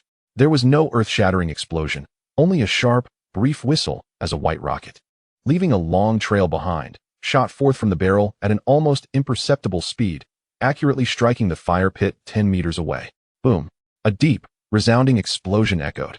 Upon contact with the flames, the rocket detonated with a thunderous crack, enveloping the area in a thick cloud of frigid vapor. Devoid of flames or shock waves, just an immense burst of chilling white mist that rapidly consumed the fire pit. The vapor, formed from the instantaneous gasification of liquid nitrogen and dry ice, swirled and crackled. When the mist cleared, the iron basin was left with only frost-covered remnants of charcoal, still emitting wisps of cold vapor. The fire was extinguished, just like that. The entire sequence transpired in the blink of an eye. The crowd fell into stunned silence. All the parents stared, dumbfounded, as their minds went blank. Goodness, it truly is a fire extinguisher. How incredible. The effectiveness is astounding, extinguished with a single shot. This is no ordinary fire extinguisher. It's a miraculous firefighting device. In the live stream, the comments went utterly wild. I am in awe. You are the first person in history to sell a rocket launcher as a fire extinguisher. This is unbelievable. The efficiency of this extinguisher makes traditional dry powder extinguishers look like mere amateurs. Stylish and effective. At 128 each? What a steal. Main package. Stop hesitating and share the link. I want to buy 10. As the parents regained their composure, their eyes sparkled with excitement, and they surged toward Yi Bai. Bossy, this fire extinguisher is phenomenal. Safe and efficient. Our company happens to need a batch of firefighting equipment. Can we collaborate? Indeed. Bossy, does your product have production qualifications? Would you consider letting my cousin's factory do the manufacturing? I assure you it will be cost-effective. Bossy, a friend of mine runs a shop on Pinduoduo with substantial traffic. Shall I help connect you to get your fire extinguishers listed for sale? Faced with the enthusiastic crowd, Yi Bai smiled and waved his hand, saying gently, I appreciate your interest. But we have already selected our collaboration partners and do not plan to expand production at this moment. However, if anyone wishes to purchase, that is certainly possible. Upon hearing this, the parents immediately perked up, exclaiming, Buy. We must buy. Give me 5. 1 for home, 1 for the car, 1 for the office. I want 10.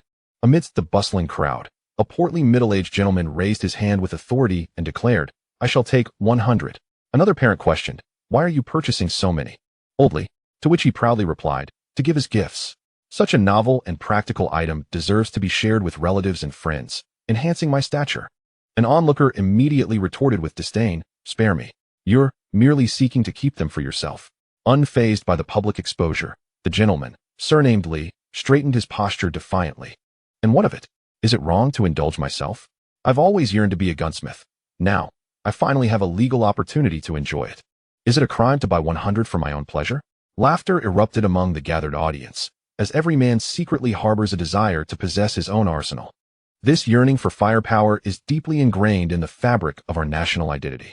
The atmosphere was electric, and the online viewers were growing increasingly restless. Host, don't forget about us online. Show us the link. Hurry, I've been waiting impatiently. If you don't post the link soon, I'll report you for teasing. Indeed. Why should they be able to buy in person while we can only watch? It's unjust. Acknowledging their urgency, I, Yi Bai, assured them, Fear not, my friends. My business ethos is one of equitable distribution. If it's available offline, it shall also be available online. Xiaoling, post the link. Let us make the first batch of 100,000 units available.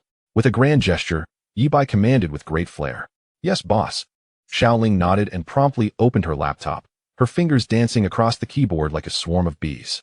Moments later, A bright yellow shopping cart icon appeared, much to the anticipation of the crowd. Taking a deep breath, Yibai prepared to unleash his sales pitch to elevate the product's appeal. However, before he could utter a word, he noticed the inventory numbers plummeting at an alarming rate. Remaining stock, 999999821492333376542. Yibai blinked, still processing the situation. In the blink of an eye, sales had surged past 30,000.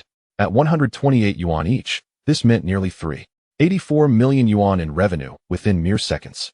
His mind momentarily malfunctioned as he stood in shock.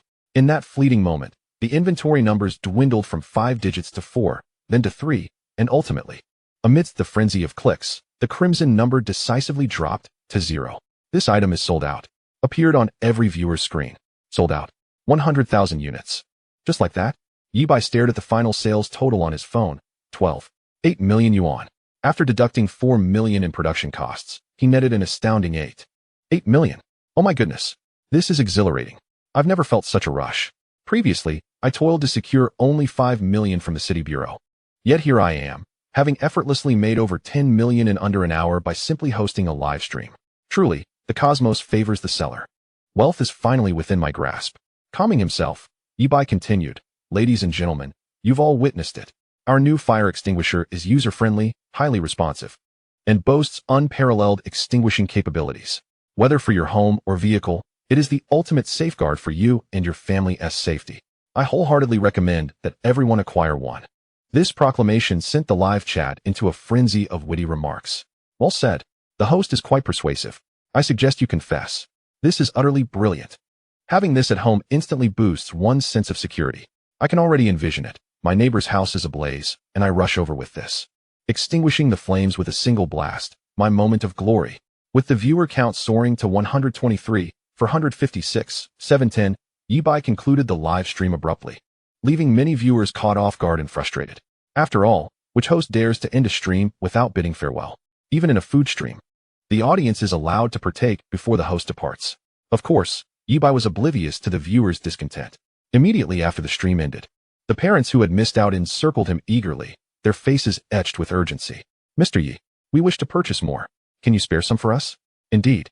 We're willing to pay a premium. How about 300 yuan each? If that is not feasible, we can go as high as 500. Hearing this, Yibai's eyes lit up. This was turning into a scalping endeavor. These individuals were ready to flip the 128 yuan extinguishers for over 1,000. However, that was no concern of his. He would simply sell his stock. "In light of your overwhelming support, I can open a pre-sale for an additional batch of 10,000 units. However, the price will be set at 450 yuan each. As this is a priority order and the factory will incur extra costs to expedite production." Without hesitation, the parents rushed to sign contracts and transfer funds, fearing he might change his mind. "No problem. 450 it is. Let us finalize the contract now." Soon, another hefty sum of 5 million yuan was transferred to Yibai's account. He gazed at the long string of zeros on his phone, scarcely able to believe his fortune. How could making money be so effortless? This sensation was simply exhilarating. All right, everyone. Today's inventory and pre-sale slots have been exhausted. But rest assured, our online price remains 128 yuan each, and the factory is ramping up production. Please be patient as we await restock. With that, he departed the kindergarten with a flourish, surrounded by admirers. Upon returning to the empty Yintian auto repair shop, Yibai closed the door and eagerly recounted today's accomplishments. Live stream sales totaled 8 million yuan. The offline pre-sales brought in another 5 million. After accounting for costs, this maneuver netted him over 15 million in cash. His shock value surged dramatically, ultimately reaching nearly 8 million. This fire safety series must continue. It is of utmost necessity. Filled with ambition, Yibai immersed himself in thought. Opening the panel for phase 1 of his laboratory, he selected a new icon among a dazzling array of options. Hellhound 3-barrel rotating fire extinguisher gun. Developing this project requires 3 days and an investment of 500,000 shock points. Do you wish to confirm? Confirm. As the 500,000 shock points were deducted, a new project began its countdown in the laboratory.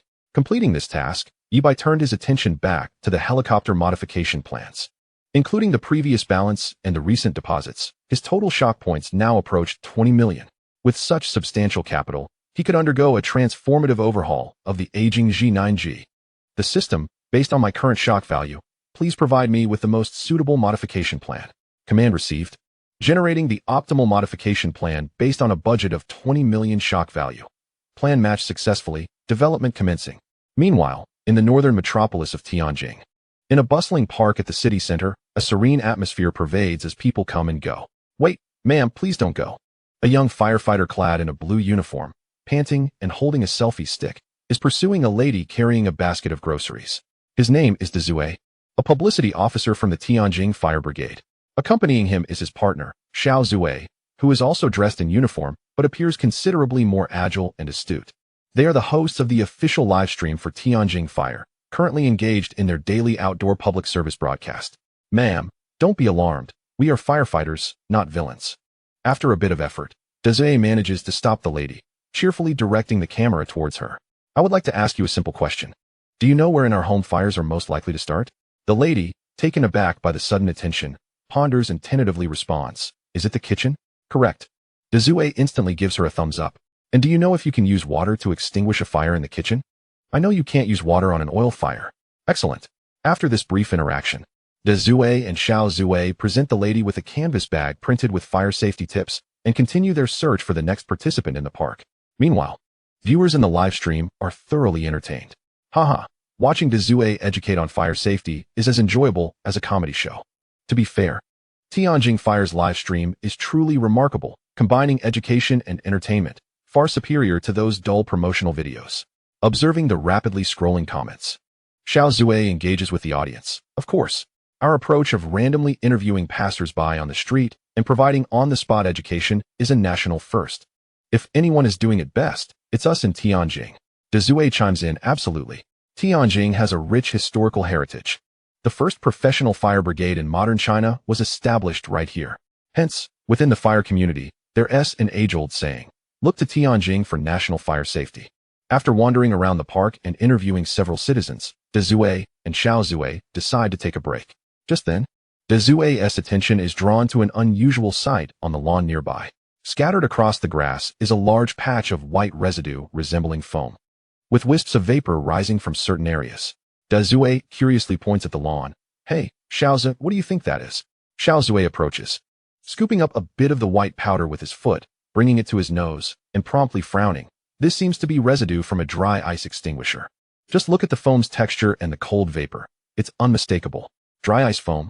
Dezue is further puzzled, but there's no sign of fire around here. Who would spray an extinguisher around the park like this? Isn't that wasteful? He resolves to turn this incident into an impromptu safety education lesson for the children playing in the park. Chapter 107. Do you only need to pull the lever to use an extinguisher? Revitalized, Dezue clears his throat, adopts a friendly smile, and approaches a group of children playing on the lawn, holding up the selfie stick. Hello, little ones. We are firefighters from Tianjin and also livestream hosts. Today, you're in for a treat. If you can answer my question correctly, you'll win delicious ice cream. The mention of ice cream instantly captivates the children, their eyes sparkling with excitement. Great. Dezue nods approvingly, pointing at the white residue on the ground. Can you tell me, when should a fire extinguisher be used? A young boy eagerly shouts, when there's a fire. Correct. Dezue beams. Now, let me ask you, is there a fire here right now? The children exchange glances, shaking their heads in unison, no. Then, if we use an extinguisher when there's no fire, isn't that a waste? Dezue continues to guide them. The children nod, seemingly understanding. Yes, we get it. That's wasteful. We'll be careful from now on. Dezue pulls out some lollipops from his pocket and hands them to the children. Good job. This is your reward. However, to earn the ultimate ice cream prize, you must answer my next question. The children, enjoying their candy, eagerly anticipate what's next. All right, listen up. Dezue raises his voice. How do you use a fire extinguisher? The young boy beams with excitement. This is easy. Aim, pull the trigger, and shoot. Dezue chuckles. Oh, young friend, that sounds like a rocket launcher. A fire extinguisher isn't used like that. The boy, however, insists, that's exactly how I use the fire extinguisher. Uncle, I can demonstrate it for you again. You can't call it wasteful. Hilariously amused, Dezue agrees. All right, if you can show me how to extinguish a fire using your method, I'll buy you 10 ice creams today. It's a deal. The boy joyfully runs towards his resting father nearby. Moments later, to the astonishment of all onlookers, the father pulls out a cart filled with black rocket launchers from under a park bench. Dezue and Xiao Zue, they burst into laughter at the sight. Goodness. Is this a mobile arms depot? Xiao Zui adds with a grin. I bet this parent sells toys, using his child as a living advertisement. The live stream audience is in stitches, comments flooding in. Just as everyone thinks this is merely a farce, the young boy expertly retrieves a rocket launcher, hoisting it onto his shoulder. His father assists by igniting a portable alcohol stove. Under the gaze of curious spectators, the boy aims and pulls the trigger. Whoosh! A white dry ice projectile shoots forth, instantly engulfing and extinguishing the flame from the alcohol stove. Dezue and Xiao Zui's smiles freeze in disbelief. They stand, dumbfounded, as their minds go blank. What on earth? Are children's toys this advanced now? Xiao Zui, quick to react, rushes to the parent. Excuse me, where did you buy that? The parent, sensing the firefighter's interest, beams with pride. Oh, this? I got it from a live stream by a host named Yubai. I think it's produced by Yunxiao Auto Repair Factory from Huadu. Yunxiao Auto Repair Factory? Huadu? Xiao Zui is utterly bewildered. An auto repair factory produces a rocket launcher extinguisher? This world is too surreal. Dezue, overwhelmed with thoughts, nonetheless fulfills his promise. He returns from a nearby kiosk with a total of 10 ice creams. I believe we must report this to the headquarters immediately. This rocket launcher extinguisher is astonishing. If Tianjin doesn't adopt it soon. The saying look to Tianjin for national fire safety might just become look to Huadu for national fire safety. With this thought in mind, Dezue and Xiao Zui exchange a glance and promptly make their decision. They turn back to the parents still distributing ice cream to the children. Excuse me, could we negotiate something? Could you spare us one of those extinguishers? We'd like to take it back for research. The parent glanced at them and then at the remaining rocket launchers in their cart, feeling somewhat conflicted. Dezue immediately pulled out his phone, assuring, don't worry, big brother. We won't take advantage of you. We'll buy them. He prepared to scan the payment code. The parent thought for a moment, extending one finger, then four. All right. Considering you are firefighters, I'll let you have them for 1,400 yuan, shared among you. How much? Dezue thought he misheard. 1,400. Yes, 1,400. This is a special friendship price, just for you. You have no idea how popular these are online. Even the second-hand ones are being scalped for 1,800 each. And they are in high demand. Dezue and Xiao Zui were dumbfounded. In the office of the Tianjin Fire Brigade, Director Huang Bo was engrossed in reviewing documents. Report. Team Huang, we have made a significant discovery. Huang Bo lifted his head, observing the peculiar item, and then looked at his two excited subordinates, furrowing his brow. What discovery? Director Huang, the rocket launcher can extinguish fires. Xiao Zui exclaimed. Hearing this, Huang Bo's frown deepened. I think you two have been overly exhausted from your recent live streams and have lost your minds. Fine, I'll give you 2 days off to rest properly. No, Team Huang, we're being serious. Dezue insisted. Is giving you time off not enough? Huang Bo's temper flared as he slammed the table. Get out of here. Don't disturb my work. Please don't be angry, Director. Dezue quickly replied. If you don't believe us, we can prove it. Let's take it to the shooting range and test it right now. All right, I want to see what you two can demonstrate. A few minutes later, at the fire brigade's training range, a burning oil drum was set up. Huang Bo and several officers who had rushed over stood at a safe distance, looking on with anticipation. Dezue took a deep breath, shouldered the rocket launcher, aimed, and pulled the trigger. Whoosh! The same scene unfolded again. A cloud of white dry ice vapor instantly engulfed the burning oil drum, extinguishing the flames. Huang Bo's expression shifted from disdain to shock, then to disbelief, ultimately transforming into astonishment. This thing is incredibly useful. The commotion also attracted a group of trainee firefighters engaged in physical training at the adjacent range. Wow, Director, what new equipment is this? It's so cool. Director, let us try it too. Please, all of you go back. Huang Bo shouted irritably. Finish your foundational courses first. Get back to training. After saying this, Huang Bo turned away. At this moment, Dezue wore a smug expression as he looked at him. What do you think? Director Huang, I wasn't lying, was I? Huang Bo ignored his attempt at flattery and, filled with uncontainable excitement, declared, in 3 minutes. I want all the information on this manufacturer. Chapter 108. Is there a turbojet rocket artillery vehicle? It must be introduced to Tianjin. Yes, Director Huang. Dezue and Xiao Zui immediately stood at attention, saluted, and dashed out. A few minutes later, the two burst back into Huang Bo's office, holding a laptop, their faces displaying even more exaggerated shock. Director Huang, we found it, but the information about this manufacturer is a bit strange. Dezue spoke rapidly, even stammering. Huang Bo took the laptop and focused on the screen. Displayed was information about the Yunxiao Auto Repair Factory and a compilation of Yi Bai's live stream videos. He clicked on a video titled Turbojet Fire Truck vs. Princess Mountain Wildfire. What is this? Huangbo frowned. The video transitioned to a blazing fire scene. The monstrous fire truck, equipped with a turbojet engine on its roof, faced the vast fire. The deafening roar seemed to penetrate the screen. In the next moment, a torrent of dry ice powder, mixed with powerful airflow, surged out of the cannon, ripping a massive opening through the inferno. But that was not all. The side of the turbojet fire truck suddenly deployed several launchers, each firing dry ice rockets identical to those they had just tested, targeting the scattered hotspots that the turbojet airflow could not cover. Whoosh, whoosh, boom, boom. Long-range suppression, precise elimination. Integrated air and ground, three-dimensional strikes. Huangbo watched in awe, his eyes nearly popping out, his mouth agape enough to fit an egg. Is this really a fire truck? This is clearly a mobile fortress of war. A Katyusha rocket launcher that sprays dry ice. Unable to believe it, he clicked on a few more videos. Crane King sweeps the 100-ton King fleet. 1,000-ton giant hoisted ashore. A sense of unprecedented crisis washed over Huangbo.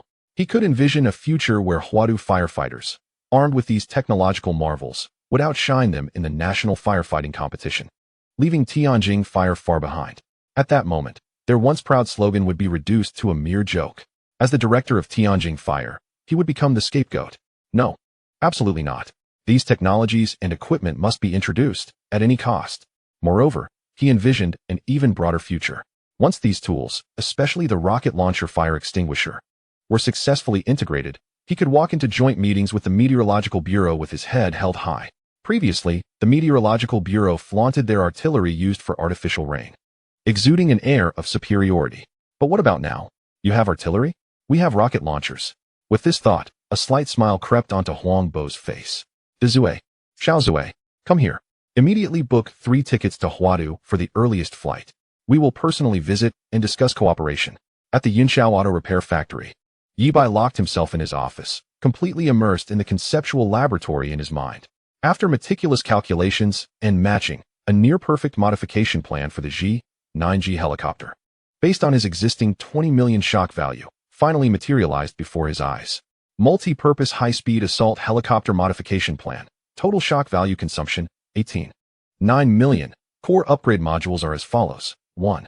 Electromagnetic catapult launch system. The belly of the aircraft is equipped with a superconducting energy storage array and a folding electromagnetic catapult track.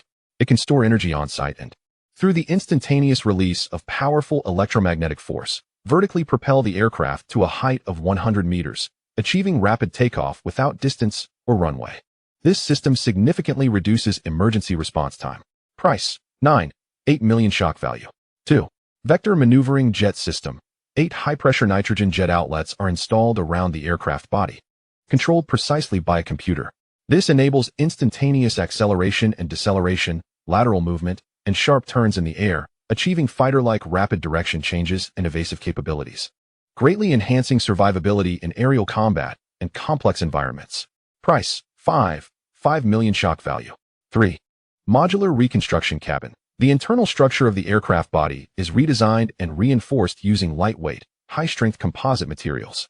In standard transport mode, it can carry 15 fully armed combat personnel or 20 tons of cargo.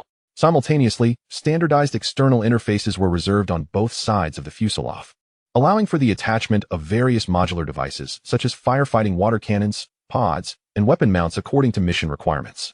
Priced at an astonishing 6 million shock value. Gazing at these 3 remarkable core highlights, Yi Bai's heart raced uncontrollably. An electromagnetic catapult for vertical takeoff? This is practically transferring aircraft carrier technology to helicopters. Adding nitrogen jet ports around? This is akin to bringing the Attitude jets from a mecha anime into reality. And that terrifying 20-ton payload capacity, which far exceeds the realm of light helicopters, rivaling that of heavy transport aircraft. This is the one. Yi Bai decisively confirmed the plan, and a total of 9 million shock value was instantly deducted, leaving only a little over 1 million as a remainder. He then plunged into the experimental laboratory of that phase. Here, the flow of time differed from the outside world, granting him ample opportunity to research, learn, and fine-tune this entirely new modification scheme.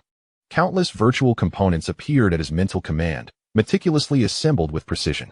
He repeatedly simulated the energy output curve of the electromagnetic catapult, adjusting every parameter of the attitude jets and calculating the stress distribution of the reconstructed cabin under maximum load. When Yi Bai felt he had mastered every detail and could independently complete the entire modification process, he slowly exited the laboratory, returning to reality. Upon opening his eyes, he noticed the sky had transformed outside. Yet, Yi Bai did not linger. He promptly grabbed his phone, beginning to order various equipment and materials available in reality. However, gazing at the lengthy procurement list and the staggering amounts attached, he felt a wave of anxiety. If only he could have a first-phase laboratory in the real world. Unfortunately, achieving his requirements would require several hundred million. Over the next 3 days, Yunshao Auto Repair Factory entered an unprecedented state of busyness. Trucks delivered high-tech equipment and raw materials in droves. Yi Bai nearly lived in the workshop, personally executing the operations he had rehearsed countless times in the laboratory, step by step bringing them to fruition. The once dilapidated G9G was undergoing a transformative change at a visibly rapid pace. 3 days later, when the last screw was tightened and the new matte black paint was applied, a helicopter, brimming with a sense of science fiction, akin to a steel raptor from the future, had finally completed its rebirth within the workshop of Yunshao Auto Repair Factory. On the morning following the completion of the modifications, Sun Ling entered the office with a report in hand. Brother Bai, good news. The subcontractor is highly efficient. Our second batch of 100,000 rocket launcher fire extinguishers has been fully produced and is steadily being stored. Additionally, several individuals called, claiming they are from Tianjin and wish to meet with you. Tianjin? Yi Bai raised an eyebrow. Could it be the Tianjin Fire Department? Yes, that's what they said, Sun Ling replied. Yi Bai couldn't help but smile. It seemed his rocket launcher's influence was greater than expected, drawing in the Tianjin Fire Department from 1,000 miles away so swiftly. All right, let them in. Yi Bai waved his hand. Also, please contact Captain Duanda of the Armed Police Brigade and Secretary Jin Yang, inviting them to join us this afternoon. Just mention that the helicopter has been modified. He then called Sun Jishui, saying, Master Sun, could you arrange for a heavy-duty tow truck to transport the helicopter from the workshop to the Armed Police Brigade? Soon, that afternoon at the Armed Police Brigade. When Yi Bai arrived, Huang Bo, De Zue, and Xiao Zue were already waiting at the barracks entrance. Upon seeing Yi Bai step out of the vehicle, Huang Bo rushed over with eagerness, as if he were greeting a long-lost son.